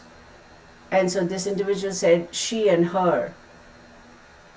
And then, I don't want to go to the men's prison because I'm afraid I would be taken advantage of or molested or something. And I about fell off my seat, y'all. I about fell off my freaking seat. This was just recently, a couple of weeks ago. Now, what I'm about to say is going to be controversial, but I don't give a flip. Free speech, these are my opinions. If you don't like it, click off. Go watch something else. I'm going to use some language here. So if you're opposed to it, then you're opposed to it. If you have, see, I'm okay being, LGBTQ community. I have nothing against them. Dude, you have made a decision, go be happy. Same rules apply, whatever. Life's good, no problem. But in situations where they're like, oh, we want to use the ladies' restroom, and we that sort of a thing, that's where I draw the line. I'm like, look, do you have female genitalia or male genitalia? That's what I go by. If you have male genitalia, transgender or not, you go use the men's room. If you have female genitalia, transgender or not, you go use the female restroom. Do you get what I'm saying? That's my opinion. That does not mean that I have anything against them. I have nothing against them. Dude, be happy. Or dudette, be happy. Whatever, life's good. There's enough in this beautiful world for all of us, right? Same rules apply, right? Ultimately, we are all going to kick the bucket and go into the same bit of dirt, right? On the other hand, if you have male genitalia and you have committed some crime and you're going to be sentenced, whether you're transgender or not, you go to the male prison. If you have female genitalia, you go to the female prison. Plain and simple. That's how my mind works. You can't now all of a sudden say, oh, I don't want to go there because I'm afraid. You should have thought about that, idiot, before you did whatever you did. That's all I'm saying. I was like, this judge was being so, and the judge also, I suppose, I feel bad for them, they have to set aside their personal, opinions and ideas and whatever, because justice is supposed to be blind, like whatever, right? In some cases, I do believe justice is really blind. Take those dang blinds off justice, right? They have to follow whatever and be politically correct and say, how would you like to be addressed? She and her. Wait a second. What does your driver's license say? What does your driver's license say? I'm like, this is just BS. Didn't we see about all that drama that happened? Some transgender person or somebody, was it? Correct me if I'm wrong. Went into the girls' restroom in a school or somewhere and molested those girls or something, those kids. So I'm like, wait, what? And here's a thing. If you do something like that, chop it off. That's your sentence. Chop it off, put you in prison. Chop it off and put you in prison. Plain and simple. Deal with it. It's just crazy, y'all. I mean, where is this world going? I mean, this is just ridiculous. Yeah, you want to be fair. Yeah, you see, this is the thing that pisses me off. You want to be treated like any other person, right? We'll treat you like any other person. But you also have to follow the norm like every other, like a heterosexual person, right? But you pick and choose what suits you. No, that's not how it flies. What gravy is good enough for the goose is good enough for the gander. So you can't all of a sudden say, oh my God, I don't want to go to the men's prison because I'm afraid. No, dude, no. Go and deal with it.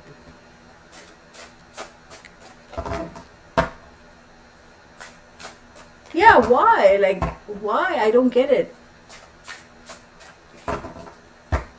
See, but that's not right even, because if they're saying, like what Capri 88 is saying, like they have a restroom for unisex people, then wouldn't that be like reverse? Okay, I don't know how the right terminology, but reverse discrimination, right? It's crazy. All right, let's get on with this. Yeah, female prisons can be just as dangerous as, But all of a sudden you're like, oh my God, I don't want to go to the men's prison because they're going to, like, serves you right, doofus. I don't know what happened to that case after that. I don't know where that person got sent, but I was so mad. I was so freaking mad when I saw that. I was, it was like, I can't fathom this bullshit that's happening in this country. It's like, what in the world, y'all? Like, what in the world? So,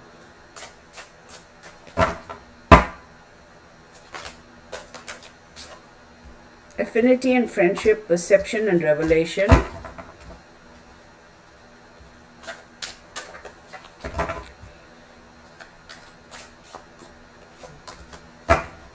Another revelation, okay. Relationship strife, what I said way back in the beginning. Way back in the beginning, what I said, yes. Intellectual lucidity, oh my goodness. Y'all, this is thunder. It's thundering outside.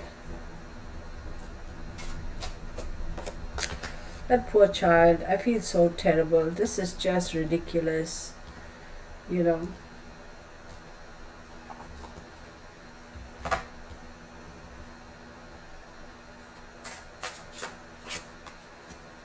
my God. Affinity and friendship, perception and revelation. Relationship strife, intellectual lucidity, religious conflicts, reconciliation, fines and unfair costs, And black magic, spiritual wisdom. When I say black magic here, I don't mean black magic as in traditional black magic. Okay, just so you get what I'm saying. I do believe that misplaced trust. Okay, remember I said she had some regret. Misplaced trust. Her perception of what true friends were they really her friends, was definitely an error on her part. There was definitely some sort of a relationship drama that was going on. Like I said earlier, she got lazy and she said, "That's my bad, my mistake. I should have addressed it before and I didn't." I was like, "Yeah, I'll deal with it later." Intellectual lucidity, I'm going to say this one more time, something was put in her drink or food or whatever. Absolutely something was put in it.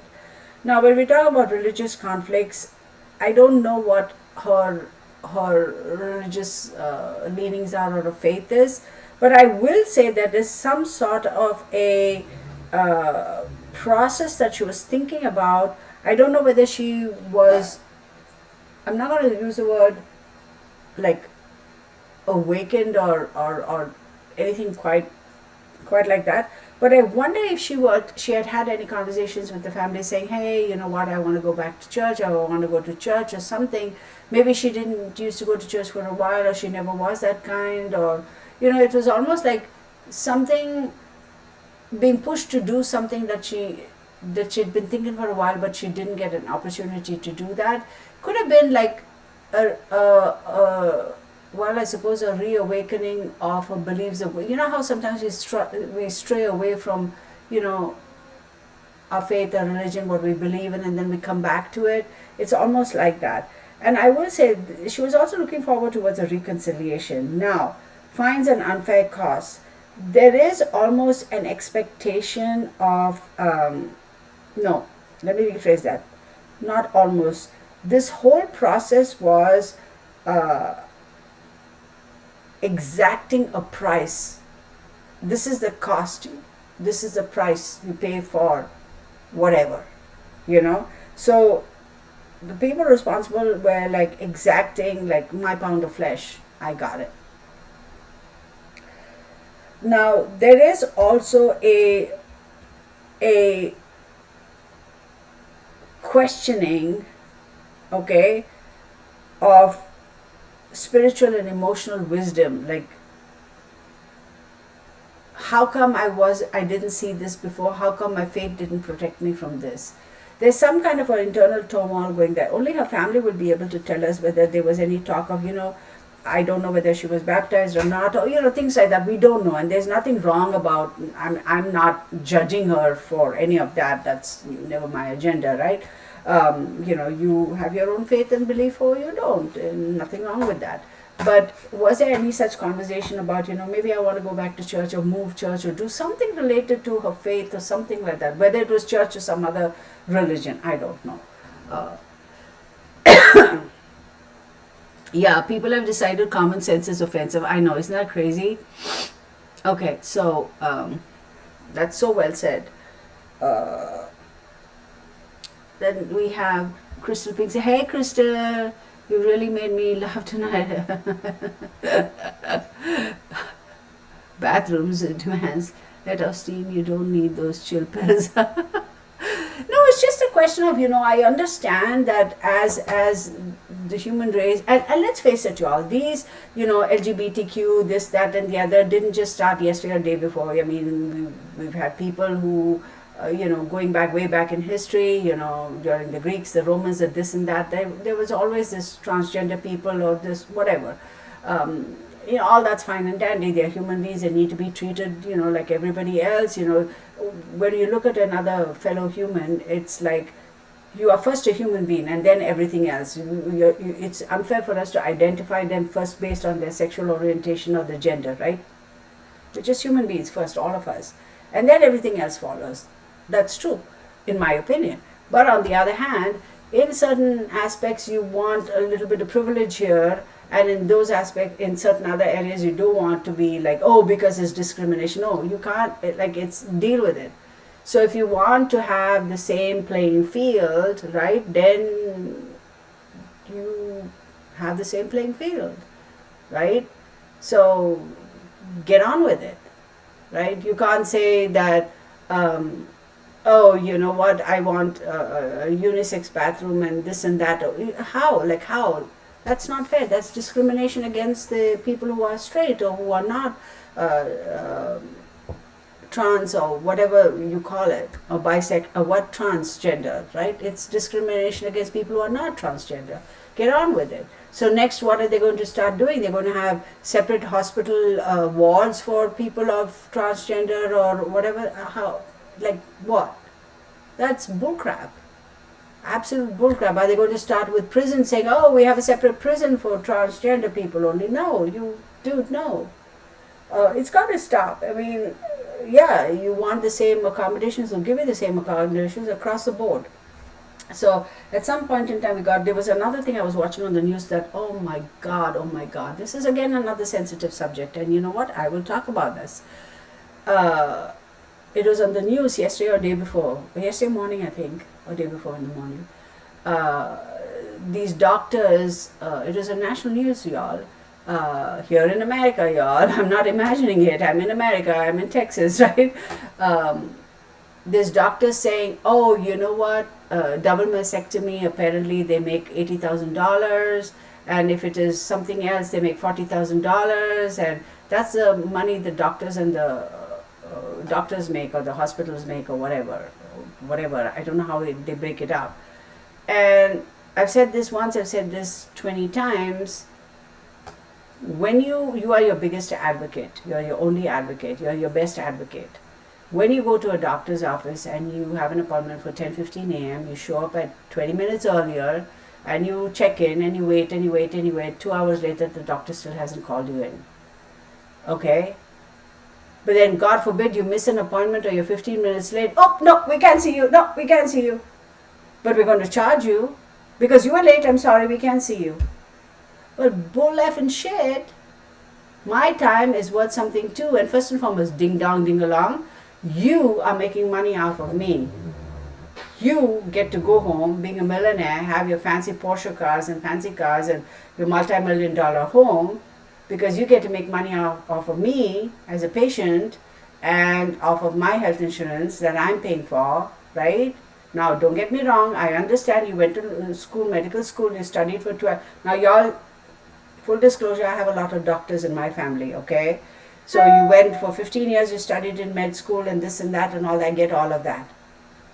But all I'm saying is, if you are going to strike me off and say, off with your head, you were 15 minutes late, so your appointment is cancelled, we're going to have to reschedule your appointment, and we're also going to charge you for that appointment that you were 15 minutes late for. Oh, by the way, we have no other appointments for another 3 months. And you do it more than twice, then the doctor is going to kick you off and the doctor is going to kind of break up with you and say, sorry, you have to find yourself another doctor. But I'm sitting there, I've had to take a day off of work because my ding dong ding along boss is like, oh, you gave me, and I go and spend, so I lose pay. I go there, sit for 2.5 hours, and you still don't see me. That's just effing ridiculous. Like, it's just crazy. It happens all the time. The sad part is, yes, it just happened to every one of us, y'all. It's happened to me too. But because I'm not a doctor, because I'm in a situation where I need medical help, suck it up, buttercup, and deal with it. Isn't that sad? Now, let me tell you, a couple of times I have actually gone up to the counter and said, my time is worth something, I need to see the doctor. One time I broke up with the doctor. I was like, I'm sorry, this is the third time this has happened. Then don't give me an appointment at that time then. Why do you make so many appointments if the doctor has got overlapping patients or whatever? Why do you have so many appointments? Like, don't give me that appointment. Just say, I'm sorry, we have no openings for another 3 months. But you're so greedy, you want my money, you want me as a patient so you can make money off of me. Okay, and you can go on a Caribbean cruise with your family, but then it's okay to have me wait in your waiting room for 4 hours because the doctor's busy. Oh, I can't. Anyway, so It is. Okay, so let's get back to. Hey, Joan, how are you? Haven't seen you in a while. Thank you, Joan. So we have, I think that is Queen of Three. She died at 3 p.m. Oh, she did? Well, that's what everybody's saying. There's a lot of conflict over there. What time did she die? This, that, and the other, right? Uh, that's true. So let's take a look at, we're going all over the place, right? Her ranting and raving and talking about this case too. Let's look at that. Actually, you know what? I'm going to pull out my yes or no cards. Let's do that.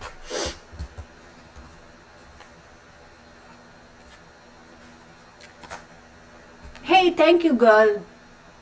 Queen of Three, thank you. Oh, just so you know, I do appreciate your generosity and your contributions. Thank you so very much. But I've said this many times on my channel. You don't have to make a donation just so you can ask me a question. No, you can ask me a question anytime. Sometimes I will say, hold your questions when I'm in, it's when I'm on a roll. I'll be like, hold your questions. But thank you for your generosity. I do appreciate you. The fact that you're here on this channel is warrants a thank you. But please, y'all, don't feel like you have to make a donation just so you can ask me a question and I will answer your question. I don't, But we'll ask. Yeah, some said 9 o'clock, some said 3 o'clock, some said 6 o'clock. Let's see.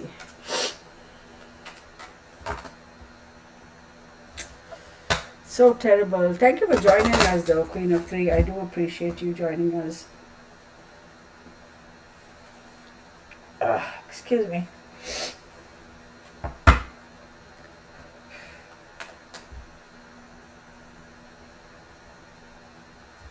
I don't know what it is, but the right wrist is something that is popping up. I don't know what it is. Something to do with her right wrist.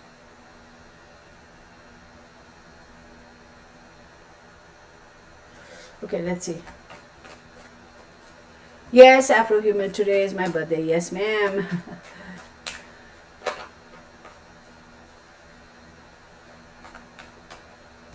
Now, don't get me wrong. I do have a lot of respect for people in the medical field, the sacrifices they make. I get all of that. I'm very appreciative of all of that. But, don't treat your patients like POS, right? I mean, be courteous to your patients is basically what I'm saying.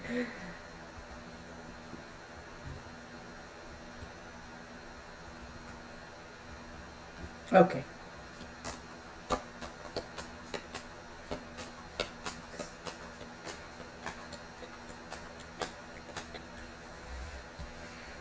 Okay.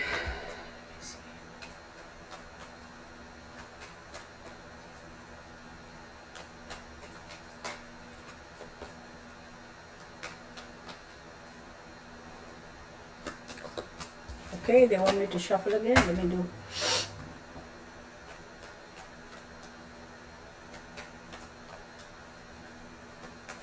Thank you, Nydia. Thank you, everybody. Thank you, Afro-Human, for your wishes and your kind words. Thank you.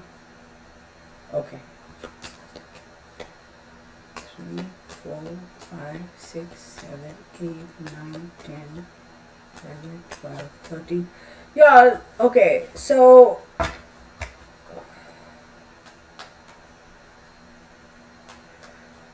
Hang on one second.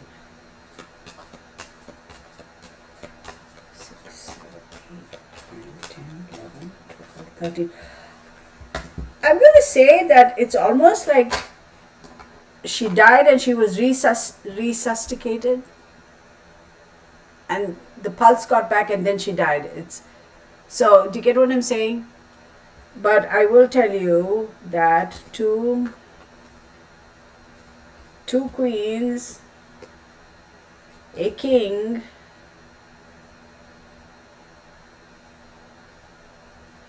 I'm going to say this, one person, as much as we spoke about gender, 2 females, 1 male, another male, and another individual whose gender is not well defined. I'm just going to say that. Leave it at that.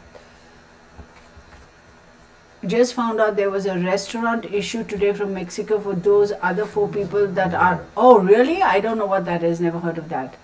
Thank you, Crystal Pink. FBI just issued out some warrants. Oh, I didn't know that. Crystal Pink says, "Happy birthday, Kirtana. I was unaware. Sorry, you're a whole year older today." Thank you. Oh, that was the funniest birthday wish I've ever gotten. So thank you. And that's so funny. But yes. But you know what? On the bright side, I'm not sorry I'm a year older, because I've come to realize the older I get, every year I get less tolerant of bullcrap, and I really don't give a flip of the nonsense. You know how as youngsters we are so caught up in society and conforming and this and that, and now I'm like, to heck with it. I mean, not that I'm an antisocial element, but I'm like, no, if it doesn't make me happy, I'm not going to do it just because society warrants it. I'm like, screw that shit, man. I mean, I've worked all my life. I've earned where I am right now. I've earned this. I'm going to freaking enjoy the rest of my life and the best I can, and be, you know.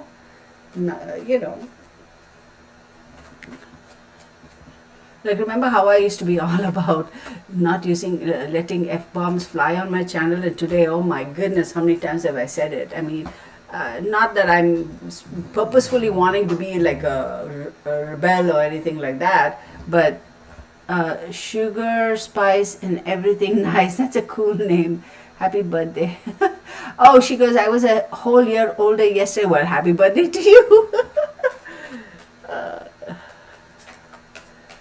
Nidhi also says, me too. Yeah, because at some point in time, like, you got to kind of say, look, I've gone through my own struggles, my own strife in life, and I am where I am today because I've had to put in some effort. I have worked hard. I have made sacrifices. I've done this and done that. When am I ever going to get and relax and be comfortable in my own skin and say, you know what? Yeah, life's good. I won't complain. It's not perfect, but hey, it could be worse. So I'm just not going to let society dictate what is good for me and bad for me, in terms of put so much of pressure on me that I forget what makes me happy, and I forget to be happy. We're so tied up into other stuff that we truly forget to be happy within ourselves and individually, right? So you guys are so funny. You're like the F-bombs. But anyway, yeah, you got to be politically correct and this and that. Like somebody else said, somebody just said it here. They always make it like thank you, Janet. Like having common sense and having that level of integrity and stuff is like a sin almost. Sometimes you got to go crazy on people. Going crazy and going batshit crazy are two different things, right?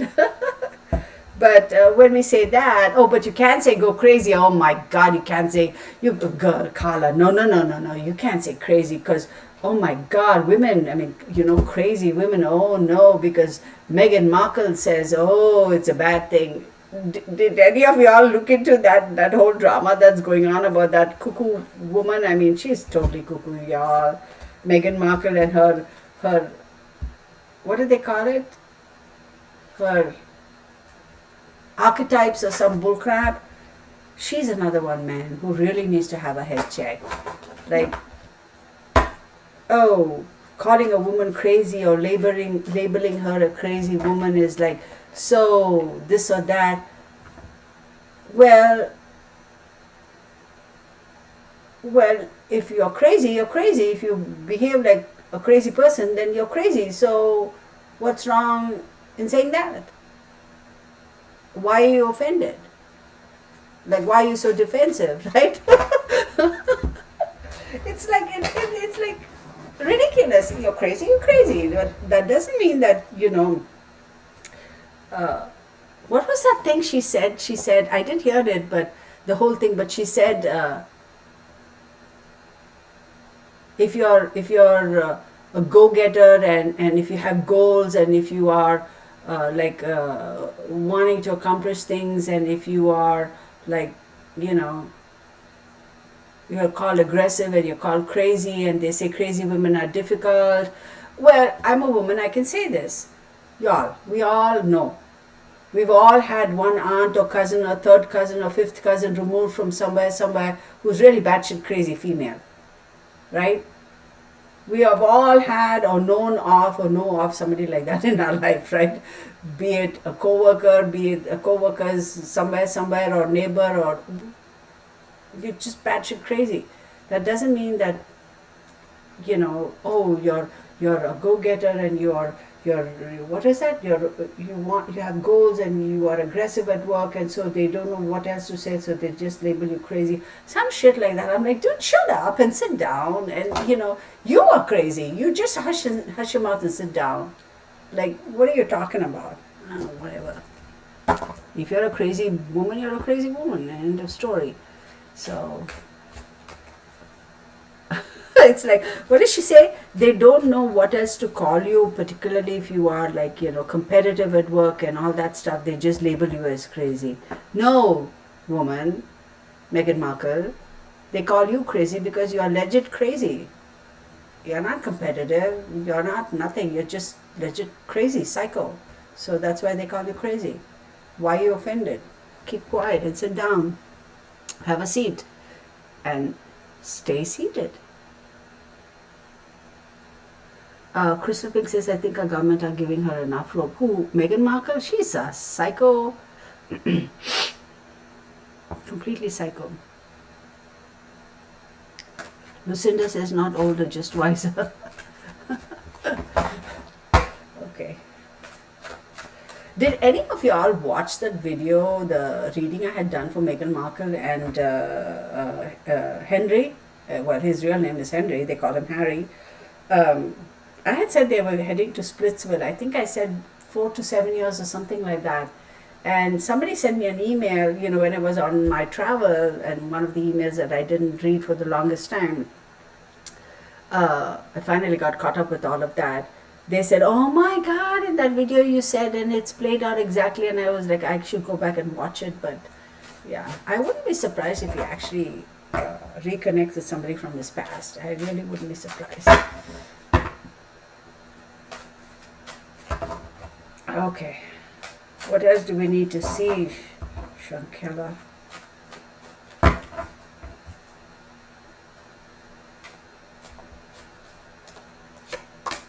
Two of Wands, travel plans, Princess of Swords, Five of Swords. I was wondering why that card never came out, but the Five of Swords is out now finally. I was like really surprised. Alchemy, Prince of Wands, the Tower card. Am I surprised? No, not at all. Five of Wands, Eight of Wands,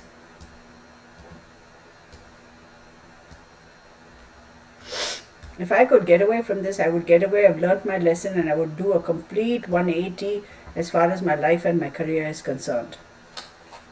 Those are her thoughts. If she could get away from this, if she could somehow get out of the situation, she would head back home, she would do a 180, reconfigure her life, reconfigure her career, reconfigure her relationships.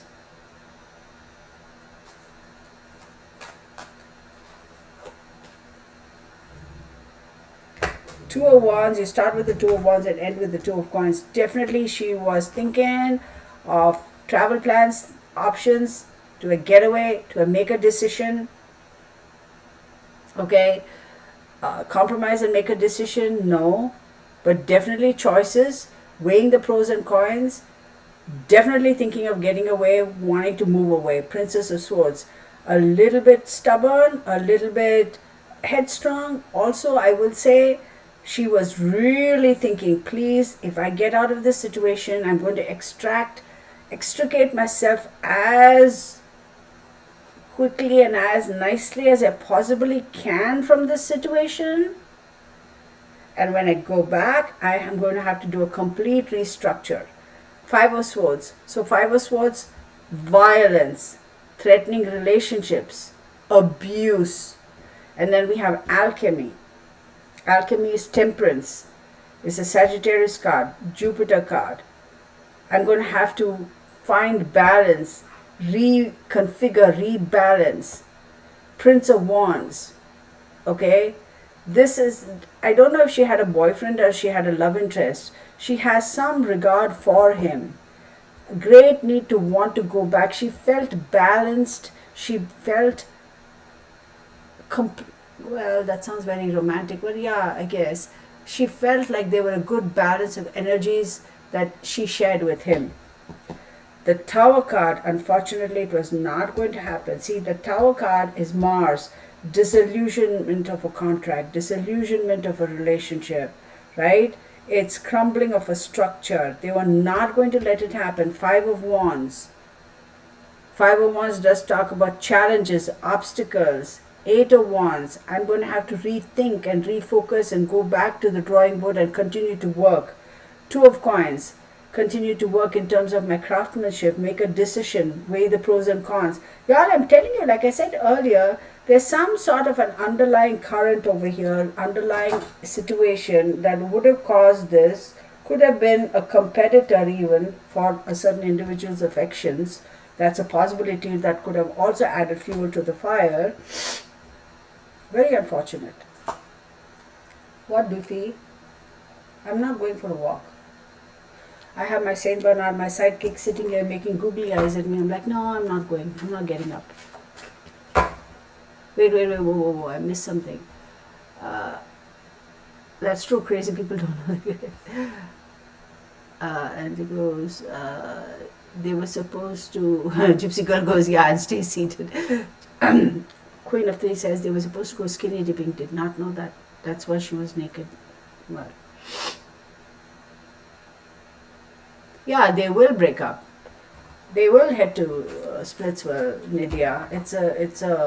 I've said that long ago. I don't even know when I did that reading for Meghan Markle and Prince Henry. It is somewhere on my channel. Go find it. Way back then, I said, no, they're not going to last. Queen of Three says a lot of people are saying that Winter is the one that ended up killing her, but I believe that the other girl, Deja, damaged her neck and spine when she slammed her knee against the back of her neck. Oh my goodness. Hey Courtney, no, you're not too late. I'm glad to see you though. Then Winter did contribute to that last blow when she picked her up and slammed her to the ground. What in the world, y'all? I don't get it. Well, if they broke her, damaged her neck and spine, that's a lot of aggression. That's a lot of force. That's a lot of force and a lot of aggression. Queen of Three, go back and watch the video. This video, once we are done with the live, go back and watch because you joined us much later. I did some other little things that I do on my readings that will kind of validate what you're saying here now.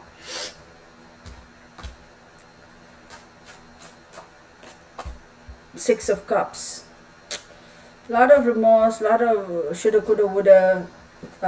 Six of Cups. How many of them were there? Six of them? Yeah. Four of Wands. Homecoming. Wishing she could go back and be home. Y'all, I'm telling you, four principal characters in this. Three women, for sure. Okay? There's a lot of remorse, a lot of the sorceress thing also too. Sorceress, the high priestess, she's been popping up quite a bit in this reading, the high priestess. See, that's what's kind of giving me a little bit EBGBs because I feel like one person is the principal character in this, and I just kind of sort of hinted at it when I said something about Queen of Three. So if y'all are smart, y'all will catch on to it. Well, you're right, Gypsy Girl, but then, you know, it's not a question of whether they were not too bright, but maybe there was a particular reason for them to be doing this. Maybe they've done this for a reason. Maybe they do these particular recordings and filming for some other hidden agenda, if you know what I mean. Supposedly, Shanquella set up Deja's cousin that caused his death, and that's why the revenge again. Oh, I did not know that. I did not know that. I don't know. I do not know what that is about.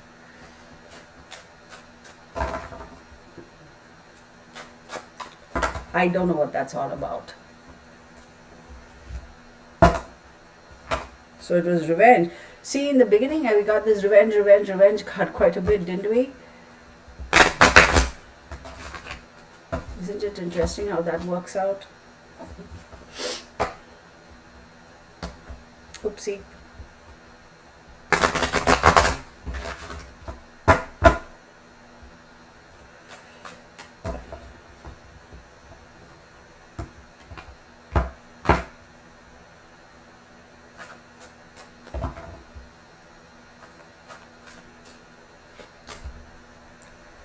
Grief, I was just asking if this had anything to do with what Queen of Three is saying. So we have 9, a lot of anxiety, grief, a lot of sleepless nights.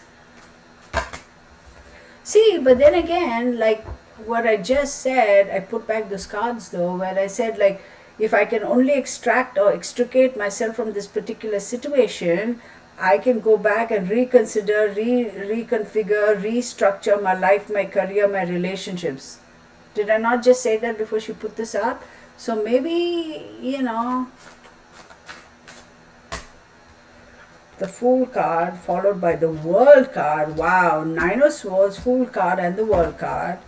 It's like wanting to be free, Uranus, change, new beginnings, and the World card, completions. 3 of Pentacles. 9 of Cups. Emotion, absolutely. I reiterate, I stand by what I just said. If I can only extract or extricate myself from this situation, I can go back, restructure, reconfigure, the Fool, new beginnings, okay, turn things around, right, full circle, turn things around, okay, career, okay, do something different that will be emotionally more fulfilling and secure. I don't think it was alcohol poisoning. I don't think so. 10 of Pentacles, have that security, have that have that security and have that completion. But 5 of Pentacles is saying feeling a little bit lost. So maybe she would have lost by restructuring, reconfiguring, replanning, whatever, maybe relocating. I don't know. She would have lost some money, or starting over, she would have lost some money. But she was like, okay. Because remember I said, it was almost like, I have this card, I'm not looking at it as yet. It was almost like she was rethinking her faith or her religion, wanting to go back and do something else. Like, remember I said, like, we veer off our faith or religion or whatever and then we come back to it. So I wonder if all this played into it. 7 of Pentacles, willing to put in the effort, knowing very well that results are going to be a little delayed. But then again, a little too little, a little too late. Remember earlier I also said a little bit of remorse. She accepts that there's a little bit of remorse over there, because she's like, I should have done this before, but I didn't, and it's my bad because I made a mistake. It's my bad that I didn't take action, didn't figure this out soon enough, and it was just my being lazy. 8 of Swords. Yeah, she walked into this, y'all. Oh, shit. Wheel of Fortune, things coming full. See, Wheel of Fortune is also, it's like things come full circle, and it's like finally you're getting to win. Your winnings are coming back to you. It's like almost like your pound of flesh or whatever you invested, now you're able to get back your investment. So I'm not surprised. It could be Judgment, the Devil card. Oh my God. 4 of Pentacles. They were not going to let her go, y'all. 7 of Wands. They were not going to let her go. No. The High Priestess. I'm telling you this too. The High Priestess, the Sorceress, keeps coming up all the time. So with the Judgment card, as we know, Judgment is Pluto, change, growth, all effort to release something that you want to release, making a big thing out of it, letting it go. And the Devil card is Capricorn, and she is a Capricorn. Four of Pentacles, holding on, keeping imprisoned, insecurities. Seven of Wands, it does say that protecting herself, she tried her best to just go along, play along, so she can just kind of get out of this situation and reconfigure later. I'm going to say she didn't fight back because she knew she wasn't going to win. So play along, play nice, and kind of just like roll with the punches, and then just get out of this situation. And when I get out of this situation, out of this environment, then everything will be fine. Am I still do I have power, or what is this doing? Hang on, y'all. I might lose power. I don't know what that thing is doing. Y'all can see me, correct? I hope this battery doesn't die on me. Well, I have another one anyway. And this High Priestess card, there is somebody who is very, very, very, like, whoever this person is very stubborn, very strong-willed. Like, I don't care. I'll do it. I'll pay the price for it. I'll do it. I don't care. Yeah, it can go south. It can go back. Whatever. I want my pound of flesh. Pretty much. Suppose we set up, okay, I don't know. They didn't find any alcohol. I don't think it was. I don't know who those people are, y'all. They're all saying these names: Deja, Webster, and Khalil. I don't know who that Queen of Three. Okay, I don't. Okay, Winter. That's a weird name, isn't it? It's spelled different. Well, it's not a weird name. I shouldn't say that. It's spelled different. Megan Green says, thank you so much. Is there a possibility of you doing one on Idaho? Yeah, I will do that. Absolutely, Megan Green. I will definitely do that. I will. Ari Markel, hey, how are you? I will definitely do one on that thing. So wait for it. Maybe in the next couple of days.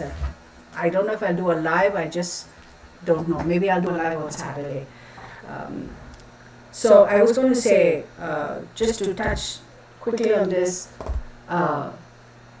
I don't know, y'all, how like the two people who slept through the whole thing and the Idaho murders, they're saying like knife, right, stabbings, and they said that one of them had, or all of them had defensive wounds. It's like scuffle, noise, like how drunk could you be that you're so that passed out that you wouldn't have heard any thud and bump and all that. I don't know. But that's a bit suspect. Okay, any questions you have, because I'm going to keep this up for another 5 minutes and then I'll shut this down. Anybody have any questions regarding this particular case? Please don't ask me anything personal. I won't even respond. One at a time. Oh wait, I typed that out. I typed out that message, Happy Thanksgiving to everybody, and I didn't even hit send. So there you go. Thank you, Megan. Thank you. I appreciate you joining us and for your kind words. Thank you. Any questions with regard to this Shanquella's case? Will they go to jail? Hang on. We will see. Will they go to jail? One of them is going to get away. Even before I go on this, one of them is going to get away or get a lesser sentence on technicality. But yes, they will all be sentenced. Hang on.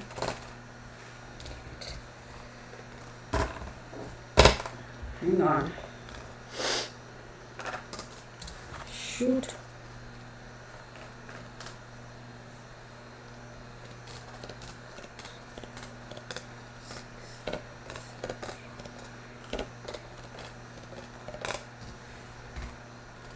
One of them is going to get a reduced sentence. They'll get away with it.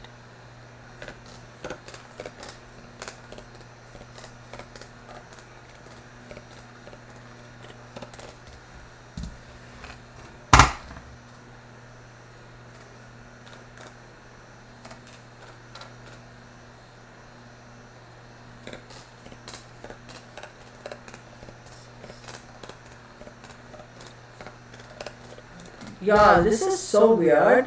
So let me show you these cards. I shuffled it right, but this particular sequence popped up all the 3 times. Oh wait. 10, 10, 2, 9 and Jack. All the 3 times. And I got this also.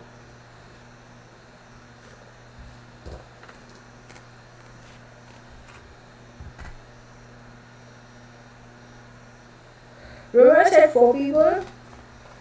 3 of them are going to get into big doo-doo. 1 of them is going to get a commuted sentence. Reduced sentence. I don't know the answer to that question because I haven't asked. Is she still around as she crossed over? No, I don't think she's crossed over. No.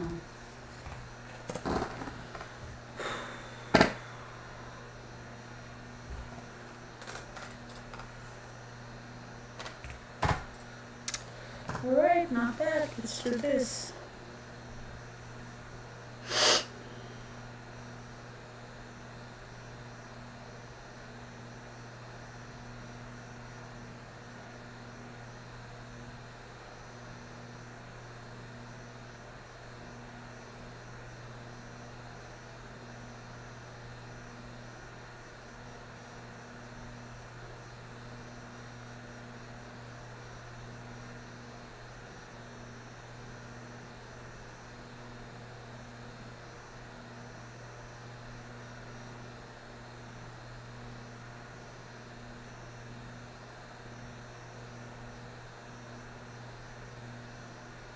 She's still here. She hasn't lost a while. I'll tell you one thing. This is the weirdest thing, y'all. What I feel like is, okay, the best way to explain is that, you know when little kids, they cry and they go, you know how they do that, little kids? It's like that, but she's not so much outwardly crying, but it's like her breath is going like that. And I'm going to say she was very much aware that her life was slipping away. She very much was aware of it. And it's like shivering, but not like, I don't know how to say it. Can I say convulsions? I'm not going to say convulsions, but it's like, you know, when you get a cold, you kind of, sometimes you just get a shiver, like they say, how do they say, I just had the cold run down my back or something like that, and you kind of just shiver like that a little bit. It's cold kind of stuff. I don't know how to explain it, but it's so weird. But it's like she very much knew that she was passing. She very much was aware of it. Like, I'm sensing that she knew her life was slipping away. It's like tremors. It's not a convulsion. It's like tremors. Hey Pamela. Oh, I have to go see that. Oh, who hyperventilating could be even. Carla, do you know who they issued the warrants? Carla, can you like put in the message like who got the warrants, like in whose name? If you'd care to share that. I mean, once the video is over. Like shock, yeah, that kind of makes sense.